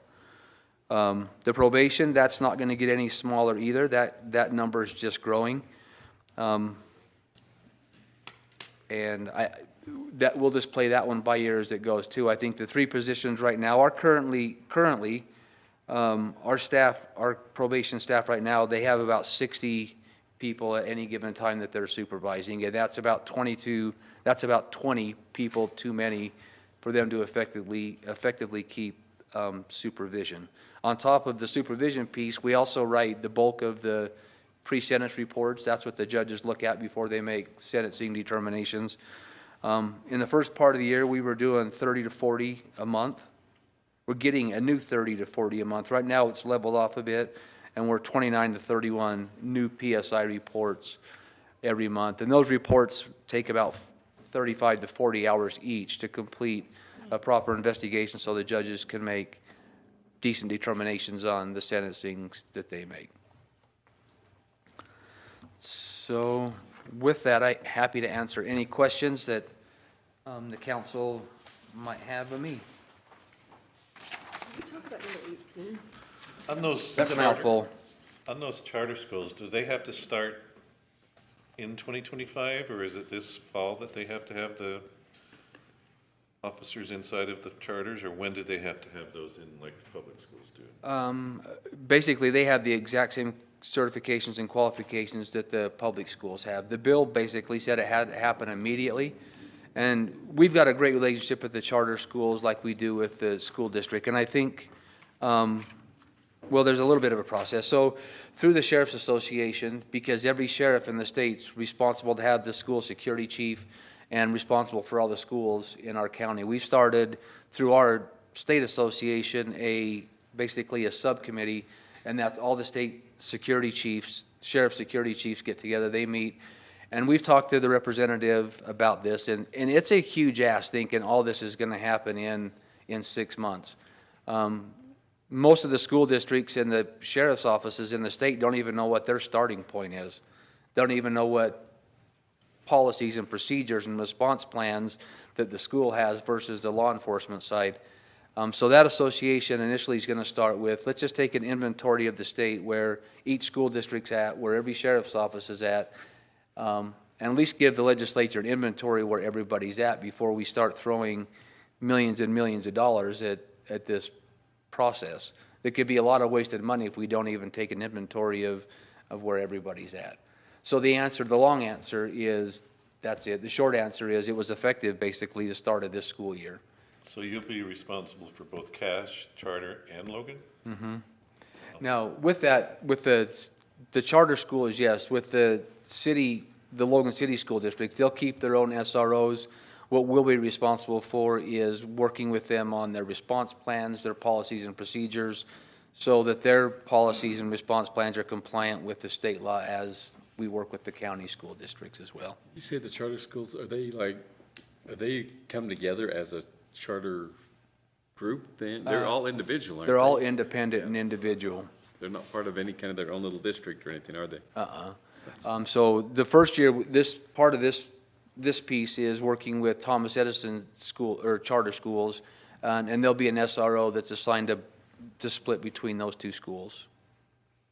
That's just that'll just grow, but I hope it grows slow and we make educational, smart decisions about how we spend the money, how the school district spends money, and put the money that's out there into the right places, not just throwing it against the wall and see what sticks. That's not going to be the answer to any of this. You had a question?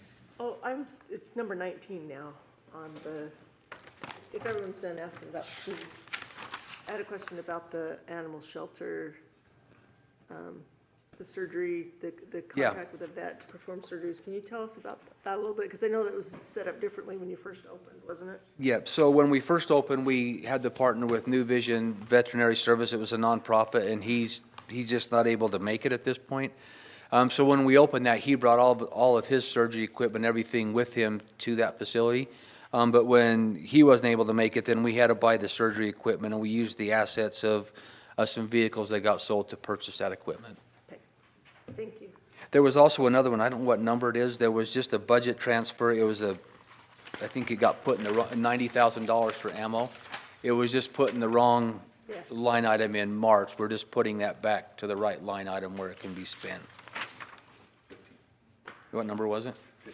15. Gotcha. Other questions? Thanks for all you do. Sheriff? Yes, Thank you. appreciate you. Thank you.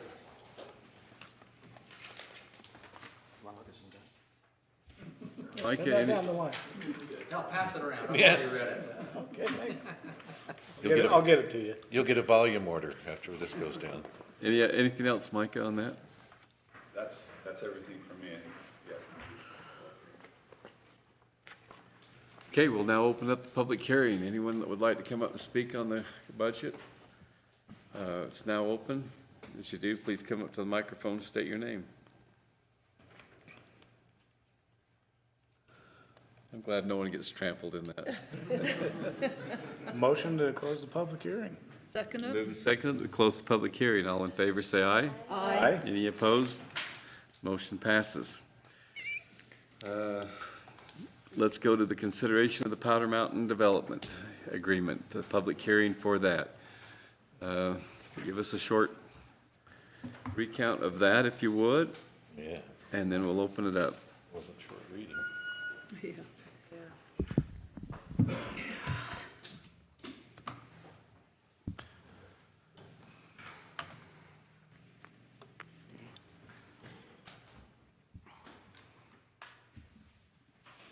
Thank you, Council. So this is a little bit of a unique ask that, as far as I can find, that the county hasn't had to approve or review a development agreement of this type before. Just a little bit of background.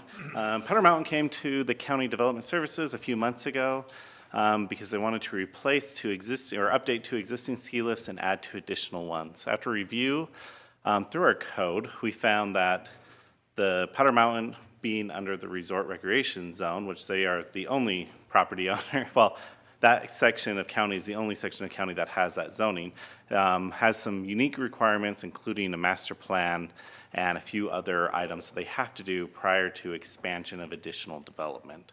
After review and discussions with Powder Mountain, they found that they were not able to provide an updated plan prior to the end of the buildable season in order to construct the two ski lifts that they're wanting to have in place for this year. So as such, they contacted us and asked for to review a couple possibilities that they had thought of a way they could potentially be able to build these ski lifts this summer before it got too cold and wet up in the mountains. And after some review and some emails and letters back and forth, we came to that they could potentially do this through a development agreement. Per state code, a county can approve a development agreement that has different requirements than the underlying code if it goes through the same steps as a new code essentially would. So essentially, if the development agreement is reviewed and recommended by the Planning Commission and and the planning commission holds a public hearing like they would any other land use code, and that we do the normal advertising that we would do for any other land use code. And in this case, we contacted property owners within the vicinity as well, which is something that we don't always necessarily do with a code, depending on the nature of that code. The planning commission reviewed the development agreement and made a positive recommendation. Since their recommendation, there has been a couple changes to the development agreement that we can go through. But I kind of want to talk a little bit about what the development agreement is saying and what they want to do, and why this is in front of the county council. And I'll try to be brief. So the big thing that they're wanting to do is build 2 additional ski lifts within the resort. These are already skiable areas within the resort. They just essentially want to enhance that section of the resort with the lifts to make it more accessible. And so Section 2, this section was reviewed by the Planning Commission and recommended for approval as it is presented. So essentially what it does, it allows the applicant to apply for zoning clearances and building permits for these 2 additional lifts, and allows development, or it would require development services to issue those permits if those permits comply with all other aspects of county code and building code, except for compliance with the RR zoning standards. We also added a provision in there, which has been a county practice, but isn't super clear in code, that the lifts are excluded from steep slopes, hence the lifts are traditionally on steep slopes, other than the fact that we'd require a geotechnical report and require that those lifts comply with those reports themselves. So typically, we don't allow development on steep slopes. The other lifts in the county are on steep slopes as well. So we want to just make that clear, and we'll likely come back with some sort of code amendment to address that and make that more clear as Powder Mountain moves forward. The other items we added, this was partly in conversations with the attorney's office and myself, and with some feedback from a couple individual council members who I spoke with, but we wanted to add a couple general contract language, and one of the main items of note is that we provided a duration, that this contract would only be good for 2 years unless it was extended, and that the contract would automatically terminate after 2 years unless we amended it further. This would essentially allow the applicant to have time to apply and build the lifts, and then after that the contract would terminate. However, the contract is clear that permits and zoning clearances that they receive will remain valid through that time period. So I have a map that I can show. This is in Exhibit B as part of the contract. So this is a map of Powder Mountain. This is a unique ski resort, as most of the facilities and all the access falls on the Weber County side. This is right on the southern tip of Cache County. And then they drive up to the top of the mountain where the resort is, and then they ski down into the county. So essentially, if you've gone to Beaver, you park at the bottom, the lifts take you to the top of the mountain, then you ski down back to the resort. This is the opposite, where you drive up to the top, and then you ski down, and the lifts take you back up to the resort.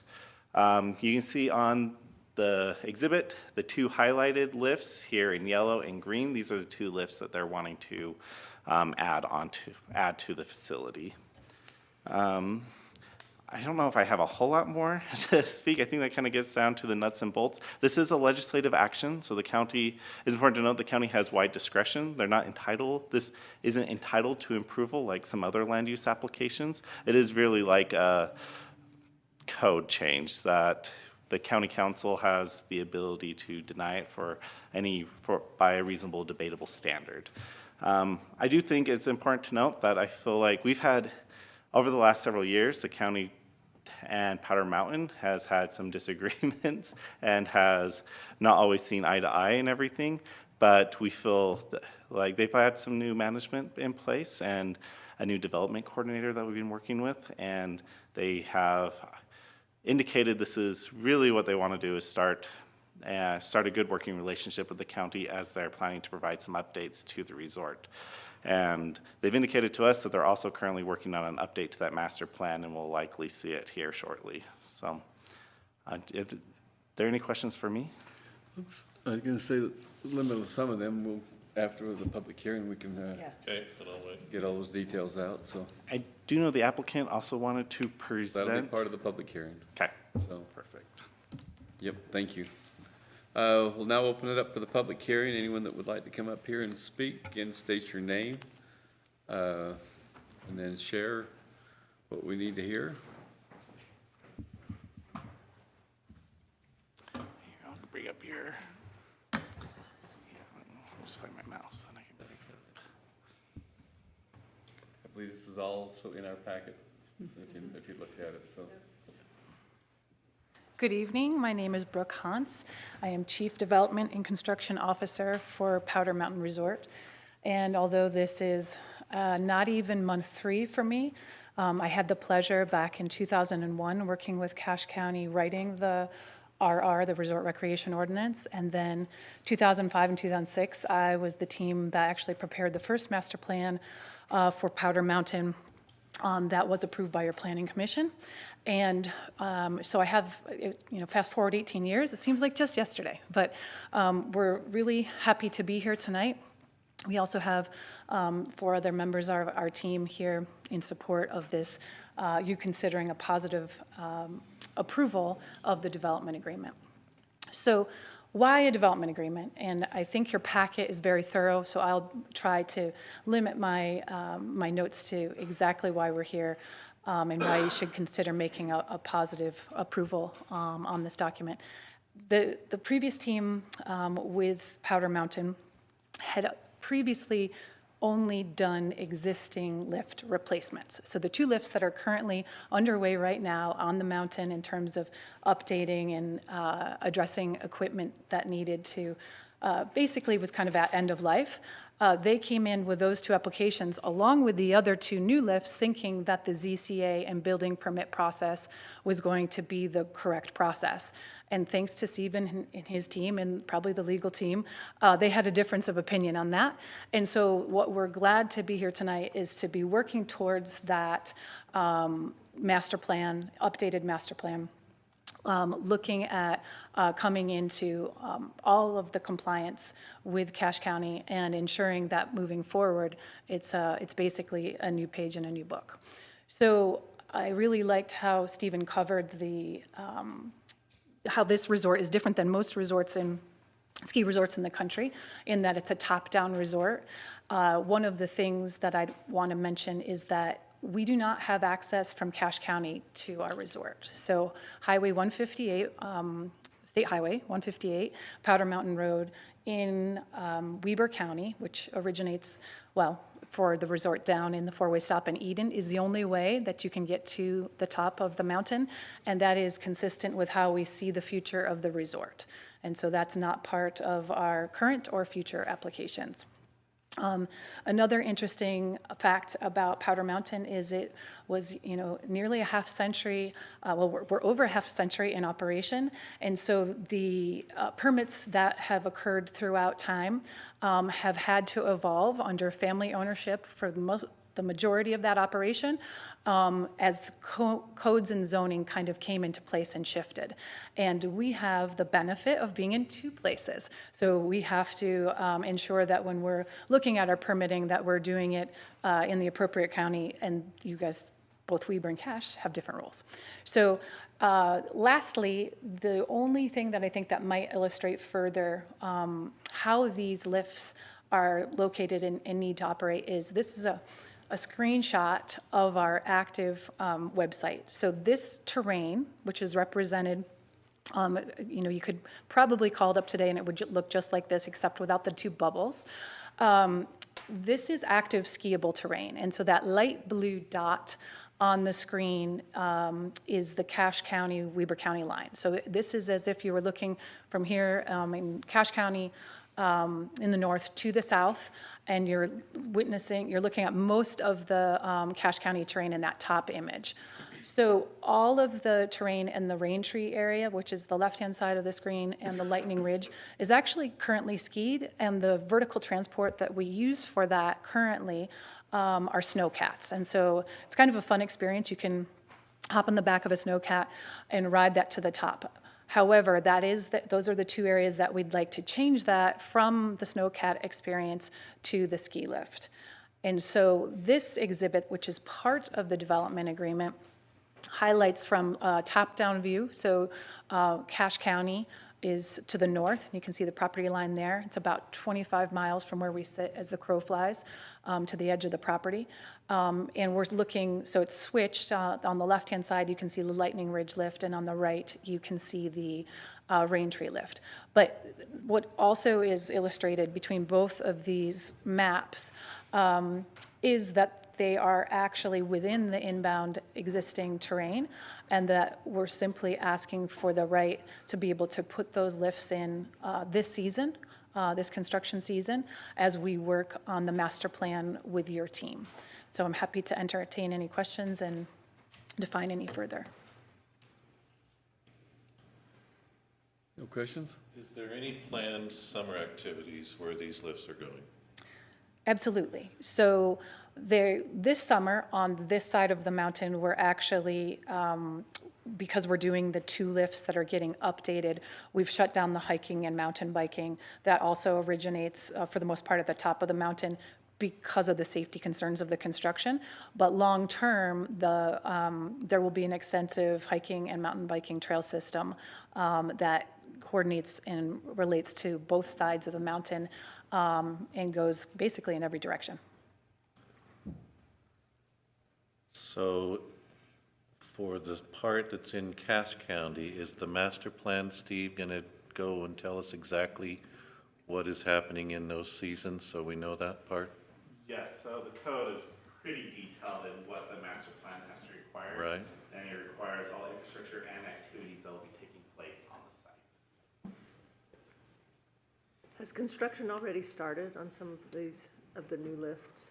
Two of the lifts, the existing replacement lifts, have started construction, and per the change that was made after the Planning Commission recommendation in terms of requiring a building permit, we've actually already submitted for ZCA, but are waiting. If we were so fortunate to get a positive, an approval, we would then submit immediately to make sure that we met that requirement. So while the development agreement is in place, and until the master plan is in, and we've said the development agreement has 2 years, does the development agreement adequately cover what's going to happen there in the summer and the winter until the master plan is in and approved? So the current resort is, a lot of it is grandfathered in. This resort was in place prior to our code. And so that's why they've been able to replace the two existing lifts, because those lifts were grandfathered in, and so there's maintaining existing use. And so currently what they're doing, the hiking, their all-season activities are allowed to continue to happen. It's just the expansion of potential future infrastructure, and I know they have plans to expand and to the resort. Those type of things will need to be covered in the master plan. So right now, the activities that are taking place are compatible with what's currently been approved and allowed historically. It's really the expansion of infrastructure and potential future amenities that really that we're going to have to deal with through the master plan process. Because it was biking and some of those things that caused us to have some infractions on another institution down in that area a few years ago. So I'm just wanting to make sure that we're covered in every part there. Yeah.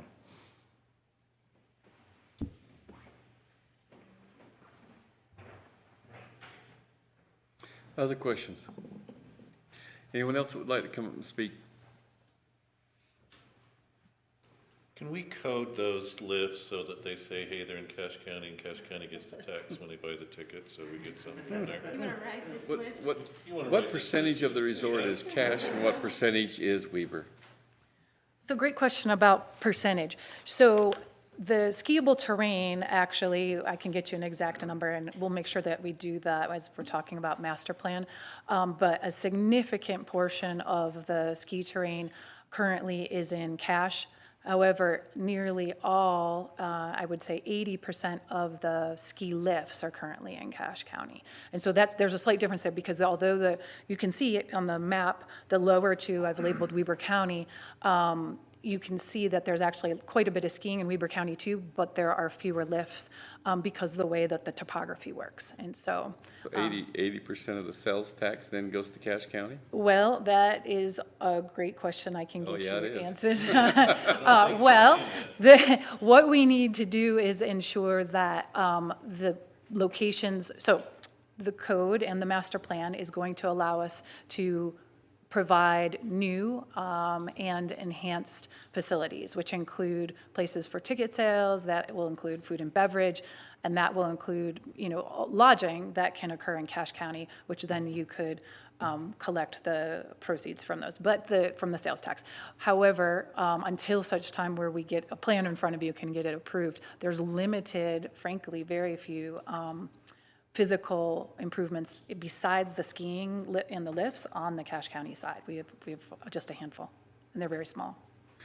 One other question I had is, with all that acreage there being in multi-use and summer and everything, it's zoned what? Resort recreation. Right, and with that in mind, is any of that used for agriculture purposes? So we are in Greenbelt for portions of the property in Cache. It's pretty specific what portions though, isn't it? Well, yes, because we have to apply and then make sure that we have animals units on those sections. And so we do have that, but other than that, agricultural use, currently there is none, no. Other questions? Yeah, I have extensive. I have one for legal. Is there any other, because this access development agreement is new or different,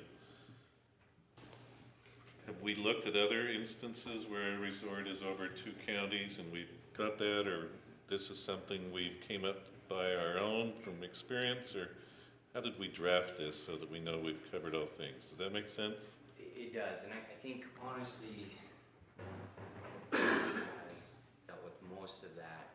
We were involved just simply when they made us aware that they wanted to go through the development agreement option, and we just reviewed the development agreement to make sure that it fit with state code. So, if I may, I'll defer the question to Stephen.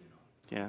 So Andrew Crane in our attorney's office, he's the attorney that's assigned to my department, has been working with us very closely through this process and has helped reviewed and draft this development agreement, as well as myself. And I know Jairus went through it as we submitted it through the pink sheet process this last week to fine tune it and make sure all of our bases were covered.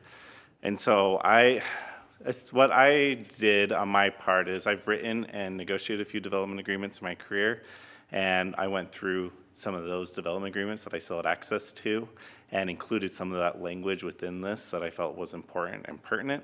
As far as comparing this to us, though I did compare this development agreement to another resort. It was a very different type of resort that I dealt with in the past, but we didn't really look at a cross-county boundary type of issue when drafting this. But we tried to draft this as narrow as possible so it would just impact the 2 lifts. And so that way we could resolve some of these other big questions with the master plan. I'm just sitting here saying, as a county, have we covered all our bases? Because so much is here, but so much is left that the county doesn't get, if that makes sense. That was one of my concerns is, I mean, we looked at everything. A lot of this takes place in Cache County. Right. And I think that we should, get some kind of reimbursement or something back from that to cover what we need to cover. Okay, some of this content, and it's going to be discussion with us as a board there, of us as a council. Okay. Let's go ahead. Is there any other public hearing people would like to speak? Then I would entertain a motion to close the public hearing. So moved. Second. Moving second to close the public hearing. All in favor, say aye. Aye. Any opposed? Motion passes. Okay, now go ahead and let's talk amongst ourselves. That'd be great. I have some questions for Stephen, too. You're done with your, Barbara. Go ahead, Sandy. I had a couple of questions. As I read through all of this, the packet, there was a few things that said, like, there was no evidence of permits or conditional use permit or some of the things when they originally built. And it seems like now that we're approving something still that isn't, we're going ahead of the approval process on this one. And I just wanted to know that, like, in your department and the planning commission, the people that have really studied this and looked at it, are you completely comfortable with that process? Yeah, I would, that's a really good question. As the staff report indicated, and through even Powder Mountain's own presentation, this resort is old, and the code has changed since it's been established. And as I mentioned earlier, we've had a few issues with Powder Mountain in the last several years about temporary structures and stuff being built without us knowing, and those type of things. We feel like this development agreement that's before us, one of the reasons I feel comfortable with it as it's presented is that it's not really expanding at different levels of, not really expanding activities on the property. Essentially, the lifts will enhance the skiing that's taking place, but according to the resort code, they could build condos, they could build a bunch of different stuff, and they're not expanding into that without the master plan. This is solely to expand the ski lifts, which is a service that's already taking place and activities that are already taking place, and that's why I feel comfortable with it. If there was much more that they're asking for, we pushed back on that more because of the extension or the expansion of uses that could potentially happen through this zoning. And is there any potential, when this master plan comes back in 2 years, that we have set a precedent or gone forward with this and it puts us in a position where we didn't want to go there, but that's where they've moved us into the master plan? Like, you know what I'm saying? Is there a potential for that we look back and think, oh, if we'd have known that this is what we were going for, we shouldn't have let them do this? Yeah, and it's hard to always see into the crystal ball to know, because I have not seen the master plan, so I cannot indicate what it will be. I do know there are plans for expansion of different services and activities on the property, but much beyond that, I don't know the details. I think there's two protections. One, we've tried to draft this to be narrow, and two, this is a legislative matter. And so if this is approved and they build the lifts, there is no obligation by the county council to approve a future development agreement or proposal. By state law, you have wide discretion in this matter. It just has to be reasonable. It just has to meet a reasonably debatable standard. And so if there is a reasonably debatable item for why you wouldn't want to approve some future modification to this development agreement, the county council would have full authority to do that. Okay, I just want to make sure I understand what we're doing. Other comments, questions? I have another. So, don't take this wrong, anybody, but anytime we go to get a permit or agreement, we have a fee associated with that. So, has our county been remunerated for the time that our legal and staff has put in for this development agreement, or did we set a fee, or do we? Yeah, so we charged them the same that we would charge for a code update. In our eyes, this was the same type. If anybody came in and asked for a code change, they would have to go through the exact same process, and we have a fee established for that, and so we charged them the same fee for that. And honestly, I think our code change, it's debatable whether or not we should charge more because you want it available for the public, but code changes always takes attorney reviews and staff time to review. And so it was $600 for the application, which we felt, based on our current fee structure, was the most accurate fee to charge. Terrence, is there anything in the future that we can build into this that, I mean, this is a lot of consideration by county people, and Powder Mountain, please don't take this wrong, but I'm sitting here from the standpoint of an elected official saying, are we watching out for the best interest of the county and getting taxes, fees, whatever out of there so that we're proper and watching out for that part? Does that make sense? It does, absolutely. There we go. It does make sense. And one of the things in the code, in Utah code, that allows a county to do is that the development agreement can contain any term that the county considers necessary or appropriate to accomplish the purposes of that code. And so it takes into consideration master planned developments. And so with those considerations, the county council could ask that those of us who are working on these agreements put those into the agreement. As far as I'm aware, nothing that extensive is in the agreement, and so I would say would probably want some conversation and direction, and our office would be happy to work with those involved to implement those, but it definitely would take a little more time and direction, either from the council or from others who are working on this, but that is something that is considered under state code. Well, we're amiss if we don't consider that. I agree. Because if any other development or group it is inside the county, we're charging and doing the same thing there. So I want to be absolutely fair, but also watch out for what's going on for Cache County. So, not that I want to delay that, but I would like that to be considered. I don't know how the rest of the council feels on that, but I think it should be considered. Other comments? I had another question for Stephen, and if you know this, are there any portions of Cache County that we provide services for, fire, watershed management, the roads that are on the property that actually benefits Powder Mountain, but we are providing services for that property? Almost all the services that are provided, including fire, I believe, are all accessed from Weber County. So we provide very little services in support of the use because we don't have any access point. For us to access, they'd have to drive around through Weber, or through Box Elder, then Weber, and then access through. So emergency services, all that, roadways is all provided through the Weber County and the local municipalities.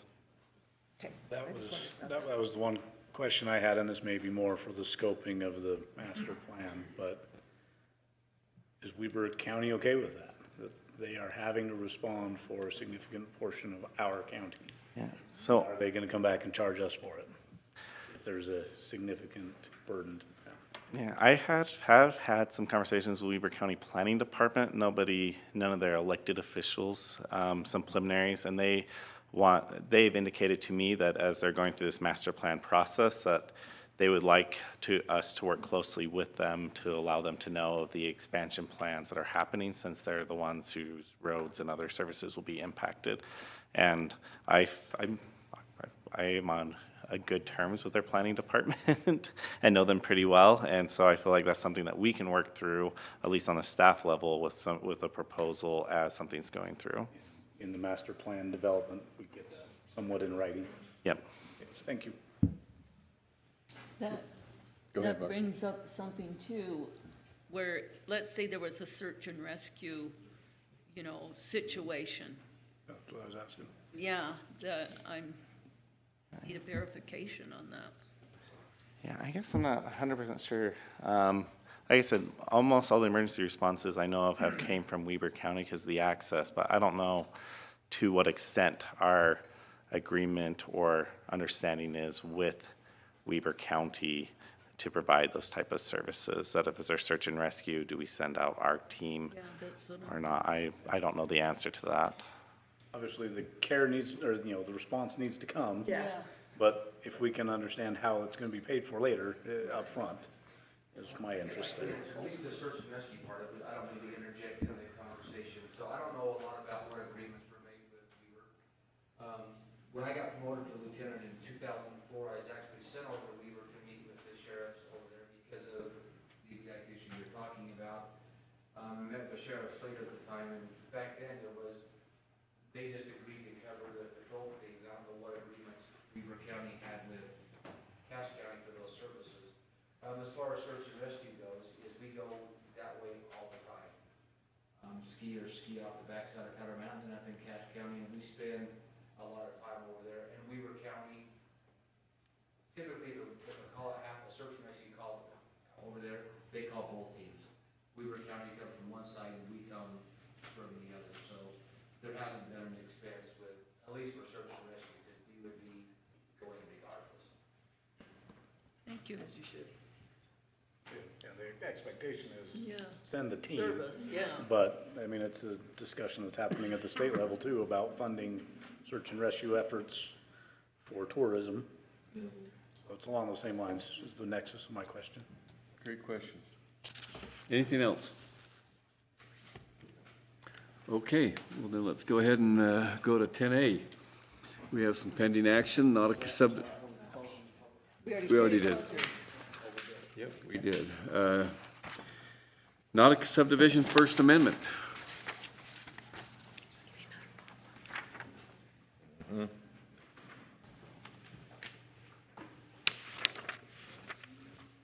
Talked about this last time.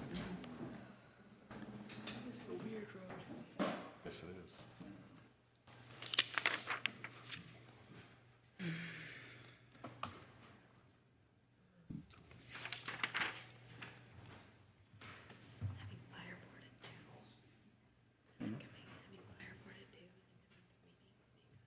Is there any questions that you guys might have on this? You want to come to the election center after? That was too quick. That was, We were gonna talk about the county taking over that. well, that's all part of this. Yeah. There's, They told me there's one. It'll be done by 10:30. There isn't a rush on this. I know the council asked for me to bring in some construction drawing examples, so I'm fine if we just do the first reading tonight. Like I said, there's no rush and we can provide that information that was asked for. Didn't we already do the first reading? Yeah, we did it last time. Or, We can continue it. oh, continue it. This is Okay, Yeah. sorry, excuse me. is there any questions you might have on it, or are we not ready for decision yet on this? Well, I certainly, because I missed the last meeting, am in the dark about the issues with trading roads. And we haven't done it before, so it would be a legislative action that we'd have to consider. I'd like to study it a little more.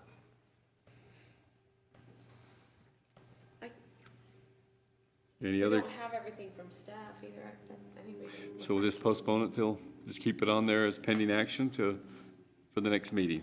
Is that okay? Yeah, I thought you were gonna. As long as, can we ask that Matt be here the next meeting and walk through his side of the road issue too? Is that okay, Matt? Okay, appreciate that. Okay, let's go on with ratifying amendment here 11A, ratifying an amendment to Regulation 2013-1, Vehicle Emissions Inspection and Maintenance Program, Bear River Health Department. All right.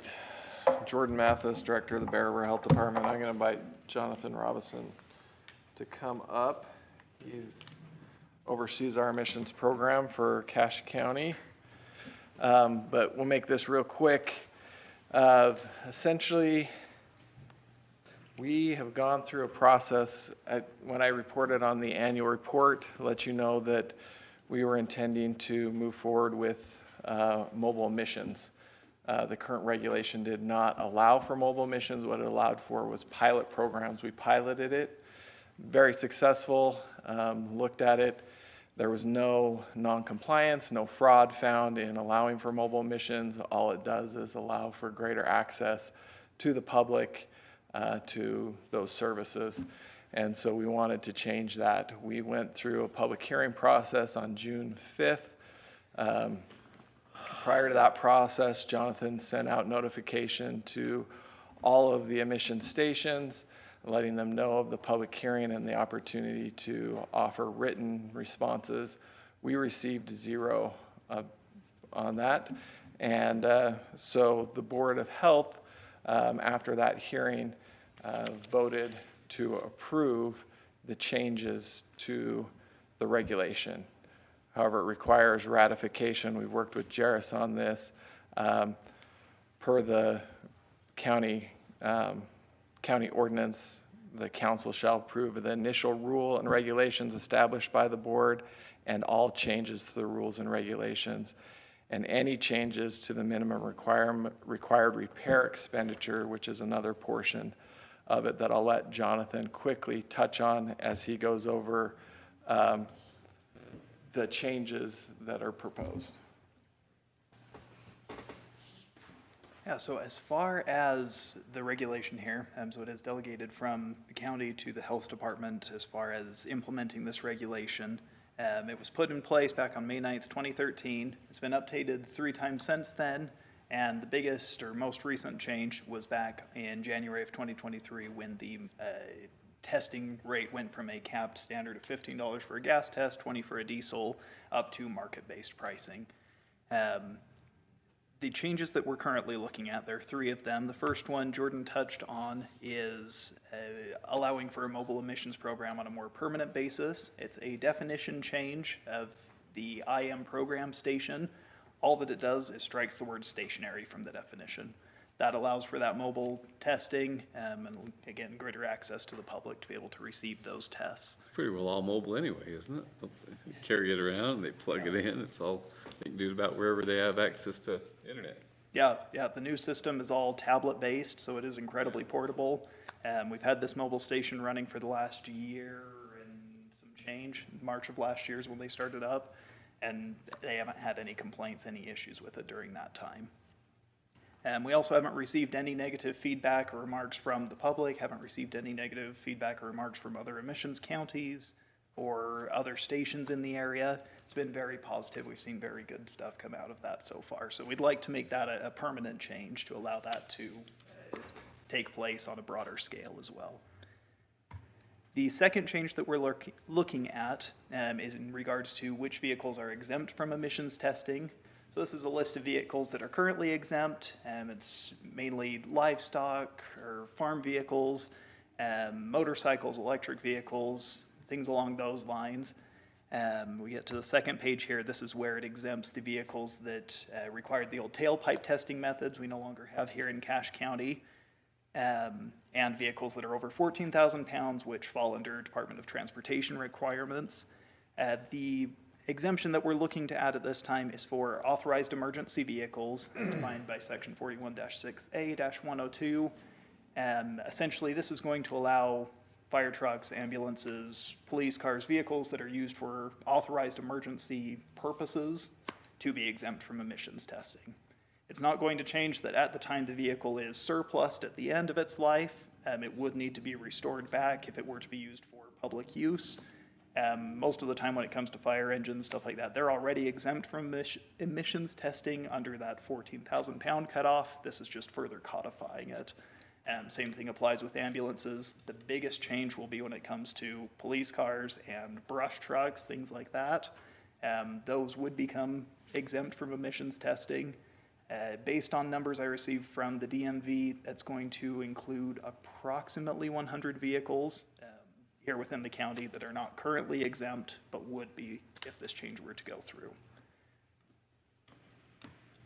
The last change, so currently we have 2 existing waiver options.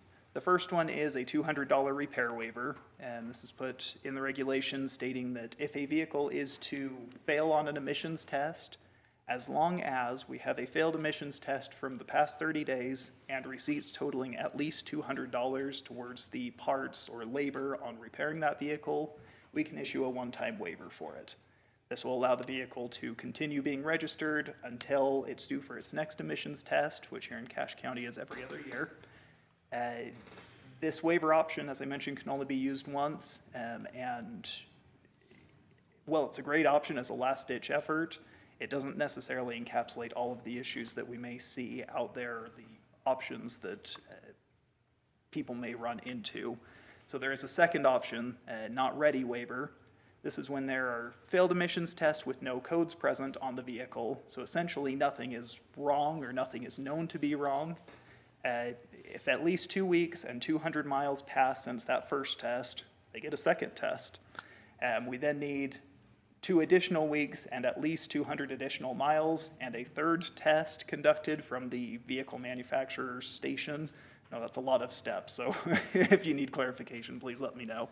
But if the vehicle shows the not ready monitors present throughout all of those steps, they can also receive a waiver to continue registering the vehicle, operating it, because it is some sort of a defect there, either in the vehicle's computer or in the testing software, or whatever it might be that's causing it to not set those monitors as ready.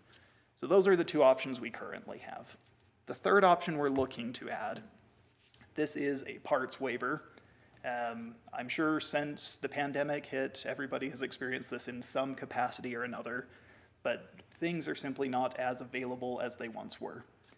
This parts waiver is essentially saying that if a vehicle is failing an emissions test, we have proof that the test is, or we have proof that the vehicle's failing and know what's going on with it, but the parts are unobtainable for a period of at least 6 months, and we need that in writing from a station, we need that in writing from the manufacturer station, as listed here.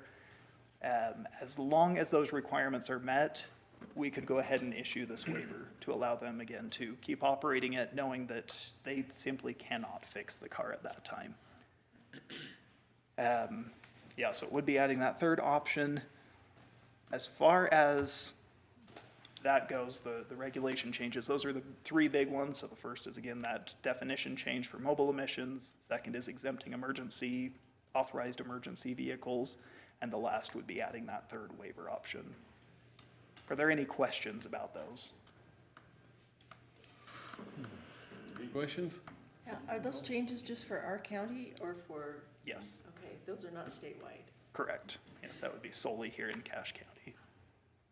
I had a couple other questions too. When you guys did your public hearing, did you notice, did you specifically contact some of the other commercial providers, like people who already provide this service? Were they given notice that you were going to have that public hearing? We did put out the notice to all of the emission stations, Okay. and send out an email to all of the contact information we had on file for all of the authorized stations currently, yes. Okay. I just wondered what they thought, but if they were aware and they didn't come to your hearing, then. No, we never received anything in an official format. Anything that's been received unofficially has been positive or neutral towards it. Any other questions? So any other government vehicles that do not classify as emergency, then they're susceptible to this testing, right? Correct, yes. Government vehicles with the EX plates, they're exempt from registration standards. They're not necessarily exempt from emission standards unless they meet one of those 14 to B15, hopefully. What about military, where the garden net is in here and stuff? So military vehicles are a separate category. That supersedes our local regulation. That falls to EPA regulations that state that any military vehicle is exempt from emissions testing. It doesn't specify whether it's meant for military use or civilian use. Any military vehicle is exempt from emissions testing. Other questions? So could another commercial provider, a commercial testing station, could they provide mobile testing as well? I mean, Yes. okay, they're not limited, that's not just only for the health department. Other places could do it if they Well, chose to. It's pretty well is, everyone else is doing it anyway, Okay, yeah. Just go to your dealership. You just have to buy the tablet and I just plug wanted it to, in. I just didn't want it to be a perception that the government Yeah. was going into competition with commercial providers and that we had an advantage of some kind. And so that was where my questions were coming from. Any other questions? We would recommend an effective date of July 1 for these changes if the council agrees to it. Well, this is initial proposal. If however you feel, I'd entertain a motion.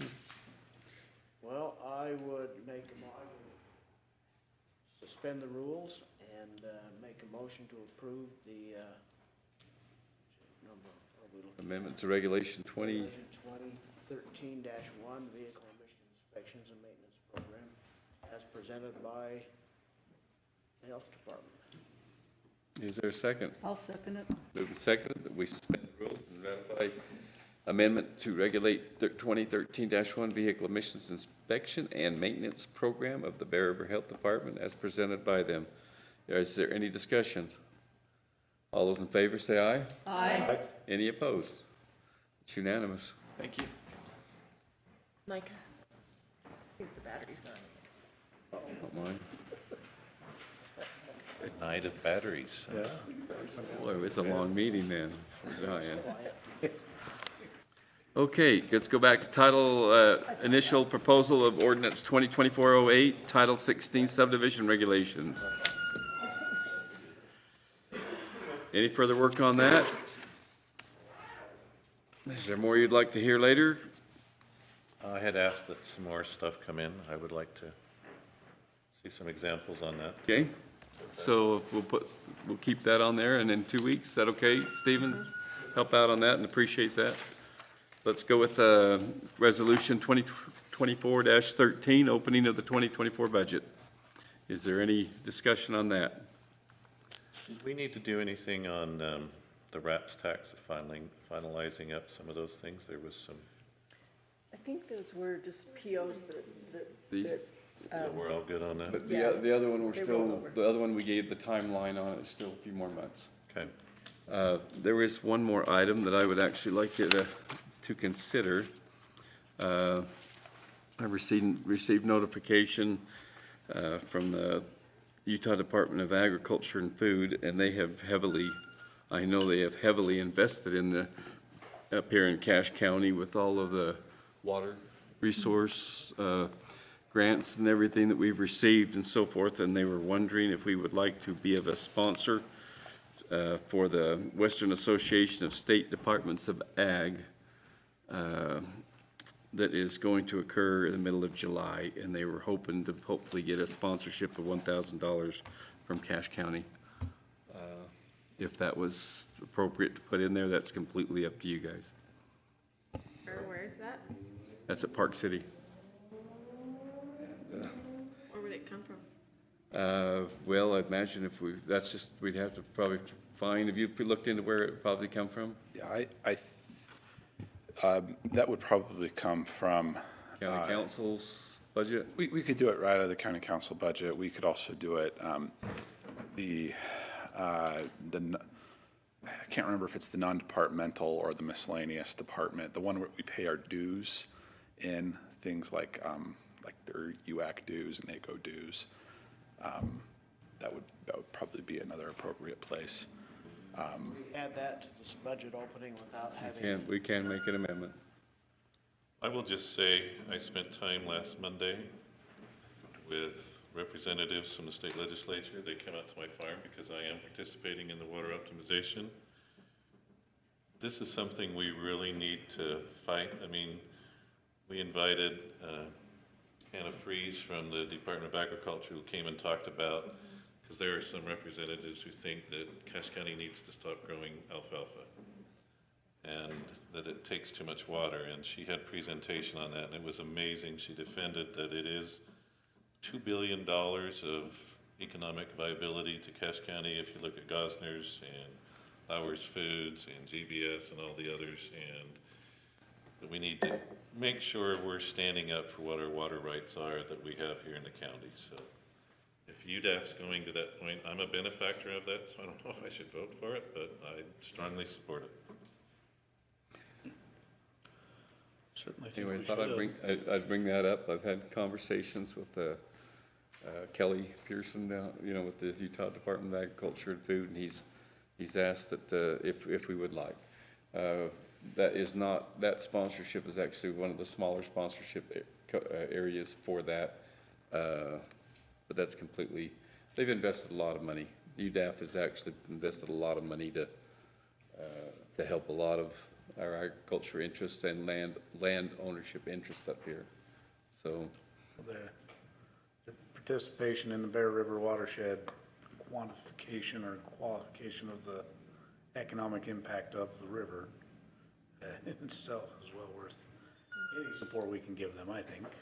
I agree.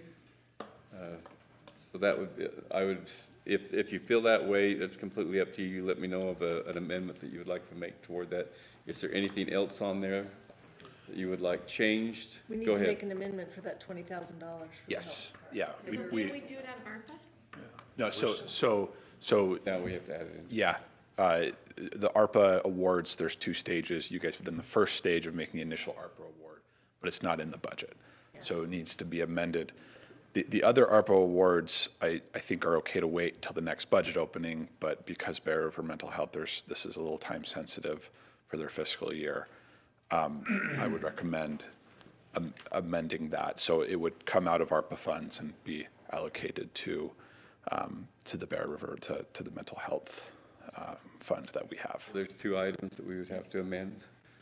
I still had just one little concern from HR that the risk and fleet coordinator, I was hoping to push that clean and free to the 2025 budget and just start up then. But I do understand if you feel it's necessary in that, I'm not going to resist that in any way. I just was hoping to, those kind of things of adding people and things like that, I wish it was more clean at the beginning of another budget year, but. I think though, to get a little bit of a head start on this really critical function that we need to have in the county is worth it. I think it's gonna save us money. I understand that, but I just, Yes. seems to me like they're just easier to, instead of a carryover, it's always cleaner at the beginning of the year, but that's just my feeling, so, but that's in there. I did have a question about that. In the text that was read by Barbara, she mentioned that it was not a full FTE, but are they two positions that aren't full FTEs to make one full FTE? That's my understanding. I think what Amy meant by that was that the fleet coordinator was like one half of the job and risk coordinator was the other half, but it is one person Correct. filling one FTE. Full-time. Yeah. Yeah, that's my understanding. Fleet coordinator then would be under HR. Well, they're the ones Yeah. who keep track of all the insurance and the titles. Well, the titles in the clerk's department, but they do Okay. that risk. Tied heavily to the insurance on the risk management side. Okay. Then I'll move that we suspend the rules. Let's amend those two items first. Okay, and amend the opening of the 2024 budget with the approval of the 20,000 for Bear River Health, mental health, okay, I had it on the right way. And then also, what was the other one? $1,000 for the Sponsorship of the. sponsorship of the UDAF, of the UDAF. WASDA, yeah. And I fully support that because we need to be aware of our water and stand up for our water. So, that's my proposal. Is my there a second? motion. Second. Moved and second that we amend the proposed budget, that we add the $20,000 for Bear River Mental Health to be paid for the ARPA monies, and the $1,000 sponsorship to help UDAF with the Western Association of State and Departments of Ag. Is there any discussion on that? I don't know, does Micah and Alma have something they want us to talk about before we pass this? So if you're still Discussion, talking. so your discussion, go ahead. Still talking the amendments, She moved that we pass the whole thing with the two amendments. Yeah, we have another thing as well. You guys earlier in the meeting increased, so this item number 49, you actually increased that. You added $250,000 for an ambulance. So this okay. amount actually should be 385. So that would mean that this would need to be amended to read 385. Okay, let's finish these others two first. All those in favor say aye. Aye. Any opposed? Motion passes on that amendment, and I'll entertain a motion to correct this other amendment that we need. To amend item number 49 to amend both the amount, the expenditure for capitalized equipment to 385, and then the the amount being deducted from the coronavirus relief fund to also be $385. So moved. Okay, is there a second? Seconded. Moved and seconded that we amend item number 49 to increase it to 385 and to, what was the second part? Well, to make the deduction from the coronavirus relief. Yeah, okay, then the deduction would come from the other one. Okay, let's, is there a second on that one? There was, wasn't it? Any discussion on that? All those in favor say aye. Aye. Any opposed? Okay, that corrects that one. Thank you. It's now open for discussion in what you would like to do with the whole package. Well, I would move that we approve the changes as presented in the 2024 budget opening, including the approved amendments made that we just voted on, and approve the other changes as presented. You would suspend the rules to do that because it's initial? I'll suspend the rules. Thank you. Is there a second? Second it. Moving second that we suspend the rules and that we pass it would be the resolution 2024-13, opening of the 2024 budget as amended. Is there any discussion? All those in favor then say aye. Aye. Any opposed? Motion passes. The last one is the consideration of the Powder Mountain Development Agreement. Is there any discussion on that? Well, I do have a question. It says consideration. Is this meaning that we're going to give them a vote to go forward to work on it? Or does it mean we're actually approving the agreement? So this should be to approve the agreement as it's presented, or with amendments that you may wish to add to it. It just happens to have kind of a different type of title, and there's no associated number with it. We could have put this in as a resolution, and in retrospect, probably that would have been a little cleaner. But it's, like Stephen said, it is a legislative action. Okay. Any other discussion? I still want what Jairus and I talked about in that agreement as far as covering our county work and everything else in there so that we're protecting our county now and going forward. And I don't, how we do that, whether that's got to wait 2 weeks or whatever, I'm just very, very wanting to make sure that we protect the county and watch out for the county's interest on this. It is a commercial thing that's going on, but it's a lot in our county, and so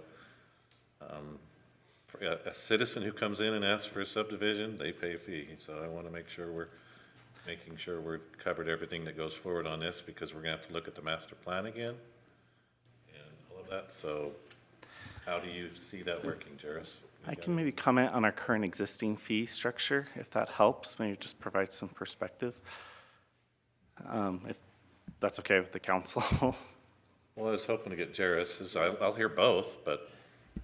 Yeah, so I think from my perspective, just greater clarification on what those protections are that we'll need. I think it'd require a meeting with Development Services. It's a matter of putting it, as far as from our office's perspective, it's a matter of putting it into agreement, seeing if it already exists with the current structure that's already operating. And I'm wondering if that might be, some of the concerns might be addressed in other agreements and the previous plan or plans that have been created, but where I have not been able to review those, I cannot say for certain that those are there. So I think it would just be a matter of looking into those things, Development Services, seeing if those are there, if we just know exactly what protections and safety mechanisms that you want in there. I just want to make sure we're protecting the county, and I'm not saying we exact everything, but I think we need to make sure we're getting what is ours and rightfully to cover your time, their time, and anything we've got going down the road, and that we've looked at this agreement in comparison to others so that we're saying, okay, has Cache County done their diligence in saying we've covered everything from this standpoint as we enter into this agreement?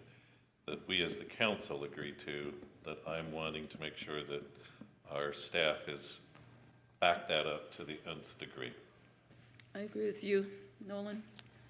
And I think, I don't know, maybe we should wait a couple weeks until Jairus has more time to look at this and go from there.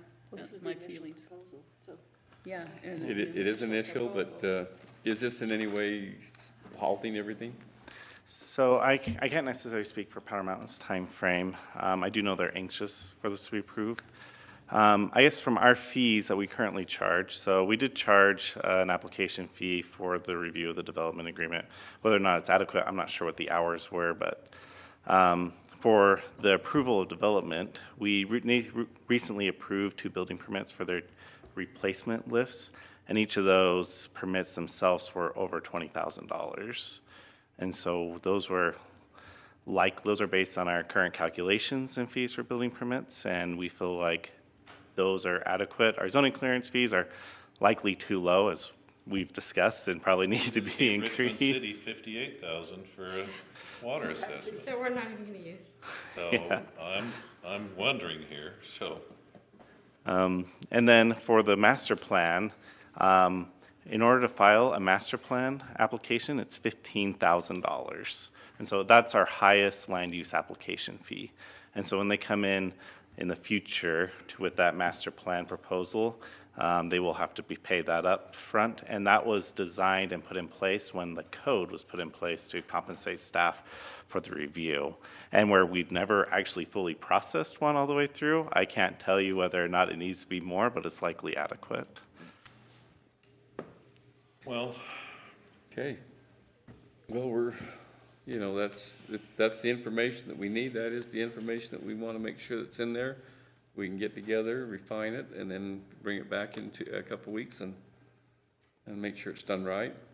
I hope, does that put you guys in quite a bind? Yeah, we'll invite you to. I might just comment while she's coming up here. Under recitals, the fourth whereas, without reading the whole thing, this agreement does not limit the county's authority to pass future land use regulations or ordinances, nor does it require the county to change any zoning designation in the future. Further, it does not allow the use or development of land applicable to land use regulations governing the area subject to this agreement, et cetera, et cetera. In other words, it's this agreement doesn't negate any current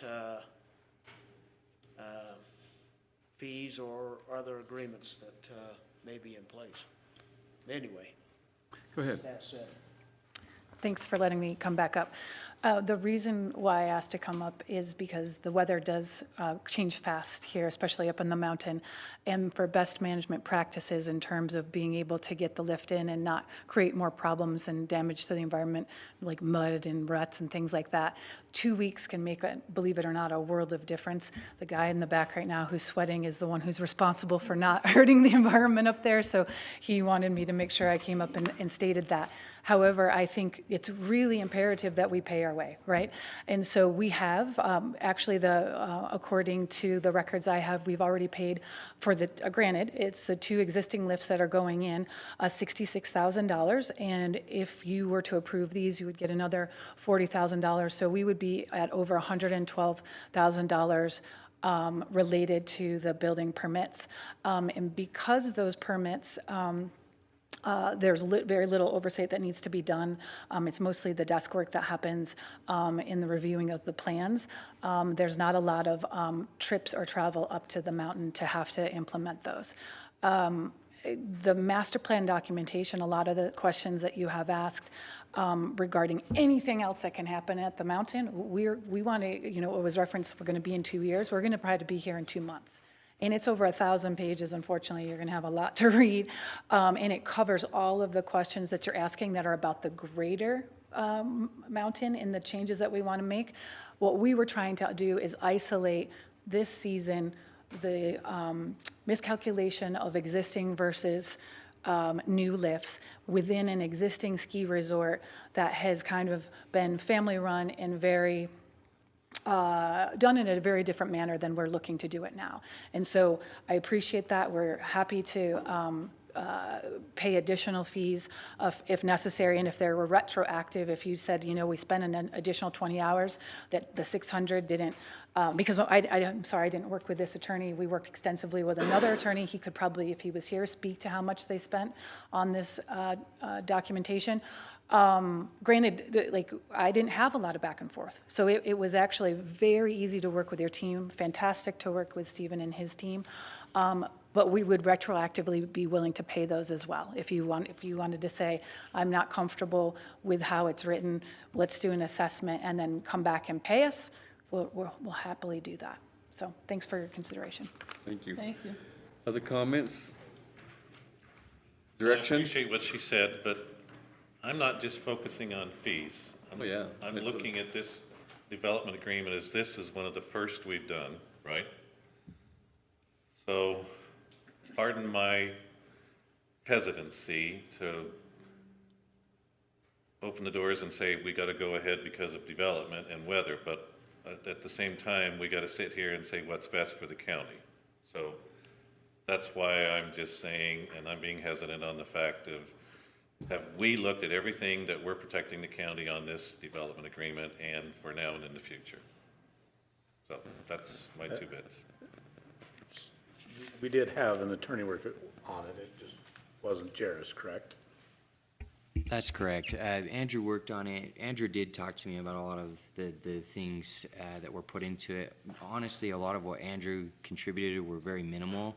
I think a lot of the things that we're talking about are things that did not go to Andrew's attention or to my attention, because Andrew reported basically everything that went into this agreement.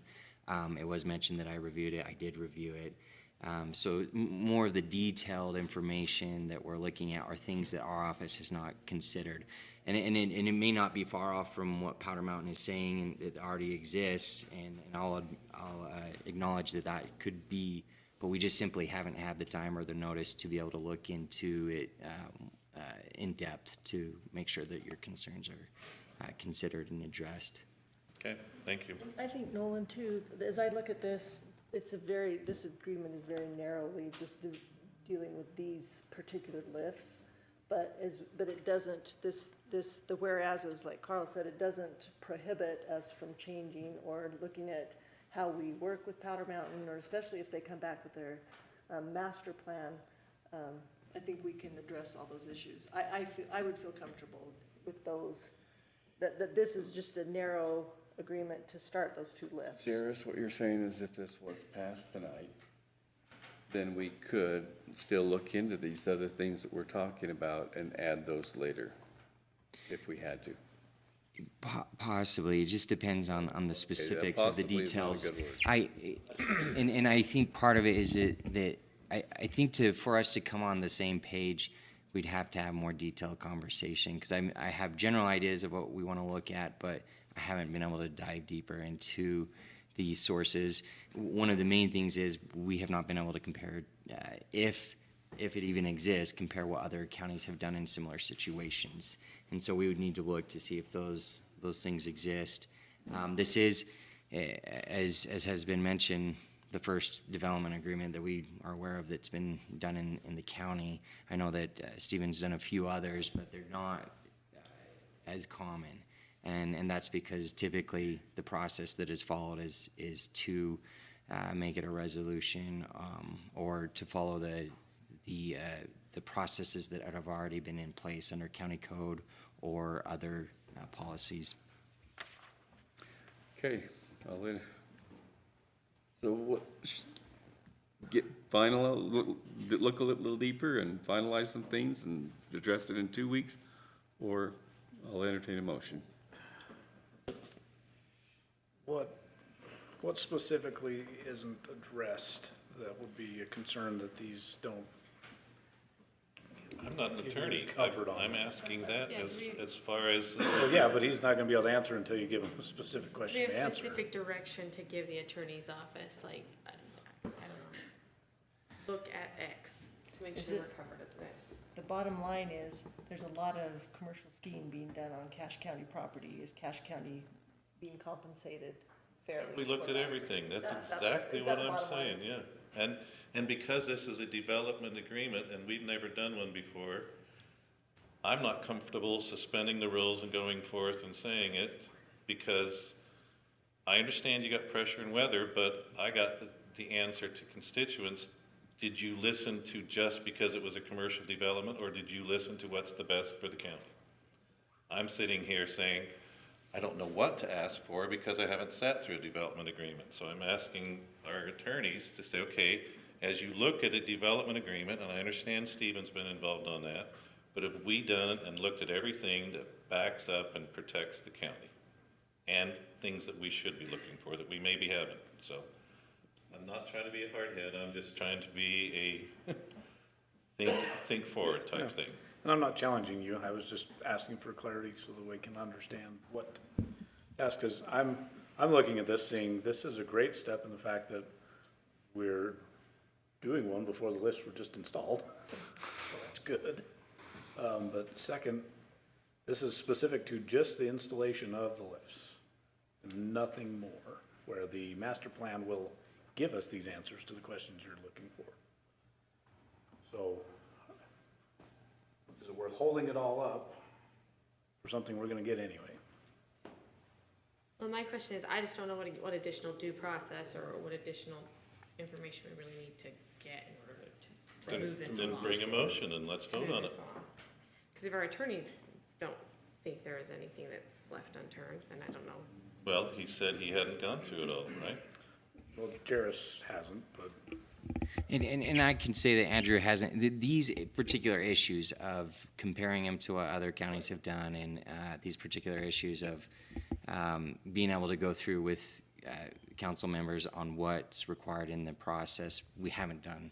And so what we could do is do those comparisons, and we could sit down with council members and show what's required in the code, and then compare it to the current agreement. So that's what I'm thinking we could do. Legally, we're not going to be able to, I mean, a lot of the qualifications or the things that we want to put into that agreement is not going to be up to our office if there's additional requirements. I do think that when you have a master plan that's going to come after this, it's hard to know what's in that master plan, and I think Sandy pointed to that. However, I think we kind of have a good idea of what previous master plans have put into place, and maybe even just simply reaching out to Powder Mountain and seeing what those are and what their basic idea of moving forward looks like with these particular ski lifts. And that's a good point that has been brought up, that this agreement is really just focusing on those 2 ski lifts. And there's not a lot that it's affecting outside of those ski lifts. And so I think that that's been brought up, like Carl had mentioned, and it is a good point. So this agreement, from our perspective, is very minimal. Typically we'll see agreements with a lot more in them, but also the fact that the efforts that are being made are also somewhat minimal. And so it kind of matches what, to a degree, what would be in an agreement for something like this.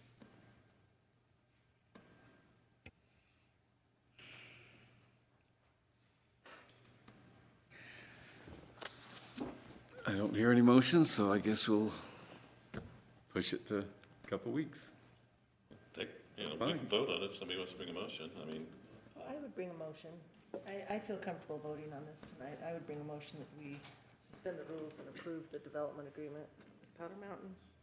I'll second. Moved and seconded that we suspend the rules and approve the consideration of the Powder Mountain Development Agreement.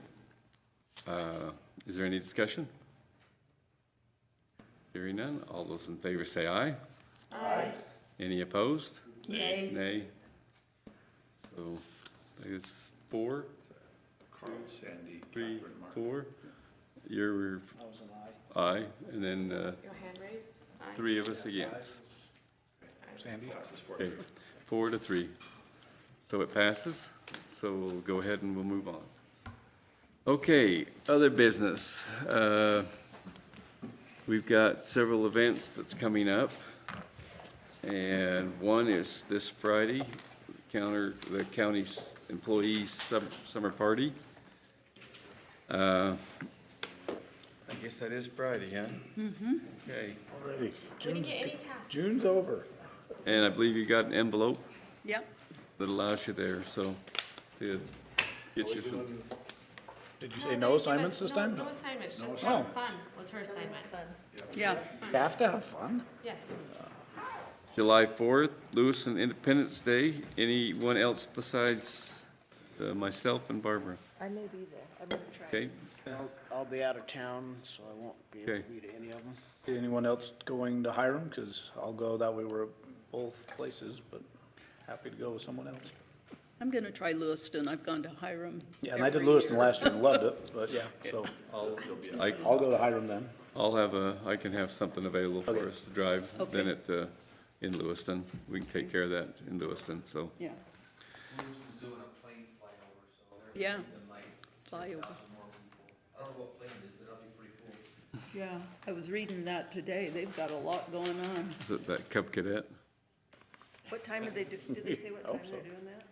Right before the parade is what it said. Okay. What time does their parade start? 9:15. I think it was 9 o'clock. They in were doing that Lewiston. flyover. Yeah. Yeah. Okay. Hiram. Anyone Yeah, want their so name I'll on that plan one? I'll plan on Hiram. Okay. Any others? I'm not sure of schedule yet. Okay, North Logan. I'll do North Logan. That's July 24th. Yeah. Yep. I request we add Hyde Park, which would be I believe the 20th, so long as they're doing it. I haven't seen it on the website, so. Mark, you're the only one in North Logan so far? Far. Logan, Pioneer Day? I will. Okay. I'll be there. Okay, You we know, got, I'm thinking too, 2 years ago, I think, we got the American West Heritage Center to bring their team wagon, and we rode in that. I'm gonna ask them again if they do that for us. that would be fun. That'd be awesome. Are you gonna dress up like a pioneer too? No, yeah. I do. Yeah, Barbara does. I do. Good job. Yeah, I I wear- bet you've made a dress, huh? I have. You I have a have. couple dresses. You're so Barbara handy. makes I a love great that. pioneer. Yeah. I love that. Good for you. Okay, how about the UAC Annual Convention? I will be going to that. And I just looked at the dates, and it says on UAC website, it's September 11th to 12th, which is Wednesday to Thursday. Oh, And then the Board of Directors, though, Board of Governors, whatever, it's on the 10th. Yeah, okay. Either way, I'll be going. You may still need to move council meeting. Yeah. And I'll go, but I'm not gonna stay overnight. I'll just commute back and forth. Okay. I will stay overnight. Anyone else on that one? I'm going. Okay, Yeah, I'll be there. But it'll be maybe tentative for a week or two. okay, Let you know. let's start council member reports. Let's start down there, Mark. Okay, I, first, just simple or short report. Last week, I was able to spend a little bit of time with the vegetation management team, and just wanted to publicly comment that I appreciate the work they do and the professionalism in which they do that. So Matt, if you take that back to Jake and his team, they do a great job in protecting us from noxious weeds and other pesky plants. But, yeah, great team there. And then just on my way over here, and I apologize for being late for the workshop, but I stopped by the election center just to touch base with the team there. Bryson was over at the county event center, and Michelle was running things in the ballot center, and things were going really well. I was very pleased with the, yeah, right. Well, as far as, I'm referring to simply the processing. No reference to campaigns, but the processing and the team there, upbeat, focused. We're still knocking on wood, to make sure everything. The ballot boxes closed in 5 minutes. Yeah. They were caught up when I left. There was a team of people coming back with 3 bags of, that they'd collected from the different drop boxes. But they had, the team had everything that was on site in flow already, so they're humming. It's going great. So kudos to Bryson, Michelle, and others. Thank you. That's it. Nolan? Nothing. Nothing. Nothing for me neither, thank you. We had a nice retirement celebration last night for Roger Jones, celebrating 51 years of running, 51 years running track, but working there, and great executive director. We're glad to honor him. And there's a beautiful painting that was done of him that Executives had commissioned. It was really nice, and had a lot of people there. I think almost 100 people came. And Mayor Holly Danes did all of the food herself. It was amazing. And so that was good. Last week we had an appropriations meeting, and I know that Brittany and Wes, they're still working together to get their feet underneath them. We did not receive the budget opening until right at the budget, the appropriations meeting, and so we've talked about in future, hopefully, the members of the appropriation committee would have that budget opening to study before we come to appropriations and just have everything spoon-fed to us that we can actually study and have questions to answer. And so I think that's the goal, and that will happen, hopefully, and then we can be more help to help explain to the rest of the council when we have those budget openings. I have just one. I'm glad, Stephen, you're still here. I got a question on event permitting. You're probably aware of what this is. As for example, say there's a bike race or something that happens to come through an event. When they come to the county for a permit, you're only permitting the sections of permit that you have jurisdiction over, right? Correct. And so I did hear about this, but just a few hours before the meeting. So I understand there was an incident in Trenton over the weekend. And I've heard there's several community members who are very upset about it. And so once I learned about it, I sent an email out to the mayor of Trenton because what I've heard was been secondhand information. So I don't know. I'm not 100% sure what happened, though I have a good idea. But generally speaking, when we, and our documents support this for this event over the weekend, that when we approve a special event permit, that we're only approving for the impact in unincorporated county. Right. Now, but does the event know that? Yes. So we have email, of course. Why did the event, did they not know they have to talk to those individual cities? So because in our correspondence with them, we told them, said, the approval from the county is only for unincorporated. You'll have to speak with each municipality or township within the county that you're going to be impacting.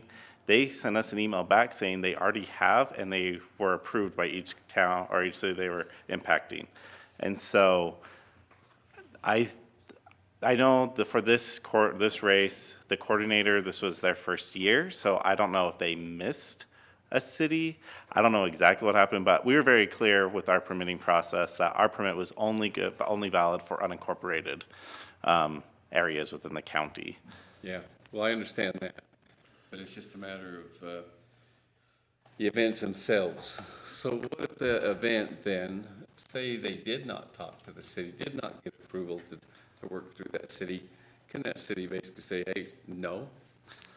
I am not sure what their legal requirements are. I know a couple of years ago there were some issues on state roads where a city didn't approve it, but UDOT came out and said you can't close our roads to these events. They understand that. And so I know typically, like if somebody's using a public road for a designated purpose, you can't necessarily close it to that, but for special events you can. You do have some limited authority, and where that line is, I don't know the answer to that, and I haven't been able to look into it since I heard about the situation. Anyway, that's it. I think we just need somehow, there's either some clarity, there's also some timing on everything, the event, maybe if it was done a lot earlier so the word did get out, then maybe the town would hear about it or something, or correlation, whatever it may be. You have a comment? Go ahead. Probably heard all the same comments you did. Oh, yeah, I'll bet you have. So here's some discussion we've had in the past, and I won't point out different cities. So they have to get a UDOT permit for anything that's on a state highway. The county event permit is for county roads. Yep. But some of the problems some of the municipalities have, they don't have an ordinance that prohibits events from happening in their municipality. So, and that's kind of been the discussion I've had with them the last few years is, I understand being upset, but they don't have anything that prohibits them from taking place as well. They do, they have an ordinance passed. I don't know that specifically, but that has been some discussions. Yeah, they specifically passed one here a few years ago. But, anyway, but that's just, there's, to make sure you maintain relations, and make sure that, you know, that something drastic does not happen. Yeah, and the county's previous policy, this changed several years ago, and I don't know the history of it, but there was more direct communication with each adjacent city, or each impacted city, just like, we have this permit coming, just like a heads up. And then the county several years ago discontinued that practice, as I talked to staff when I heard about this. And I don't know the details of why. I think part of it was that the county felt like it was managing the event, like essentially the applicant was supposed to be doing that, and the county was kind of fulfilling that role, and we wanted to avoid I think, that. and that's how it should be. You know, the applicant, the event, they need to take care of their responsibilities. Those that do have ordinances, and they come in and they say, oops, sorry, you're not going to come through our town because they may have other celebrations, they may have other things going on. What then?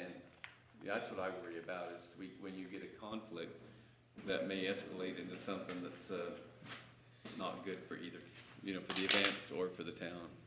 So that's where the respect needs to happen. Yeah, I agree. And like I said, I've emailed the mayor to see if I could have a conversation with them and see if we can work out the issues. And it'll be good to know that at least. Next city council, would you? Yeah. Okay. And Stephen, thank you for sharing that. I appreciate knowing the details on that, but, well, I think we'll entertain a motion to go ahead and adjourn. So moved. Second it. All in favor, say aye. Aye. Any opposed?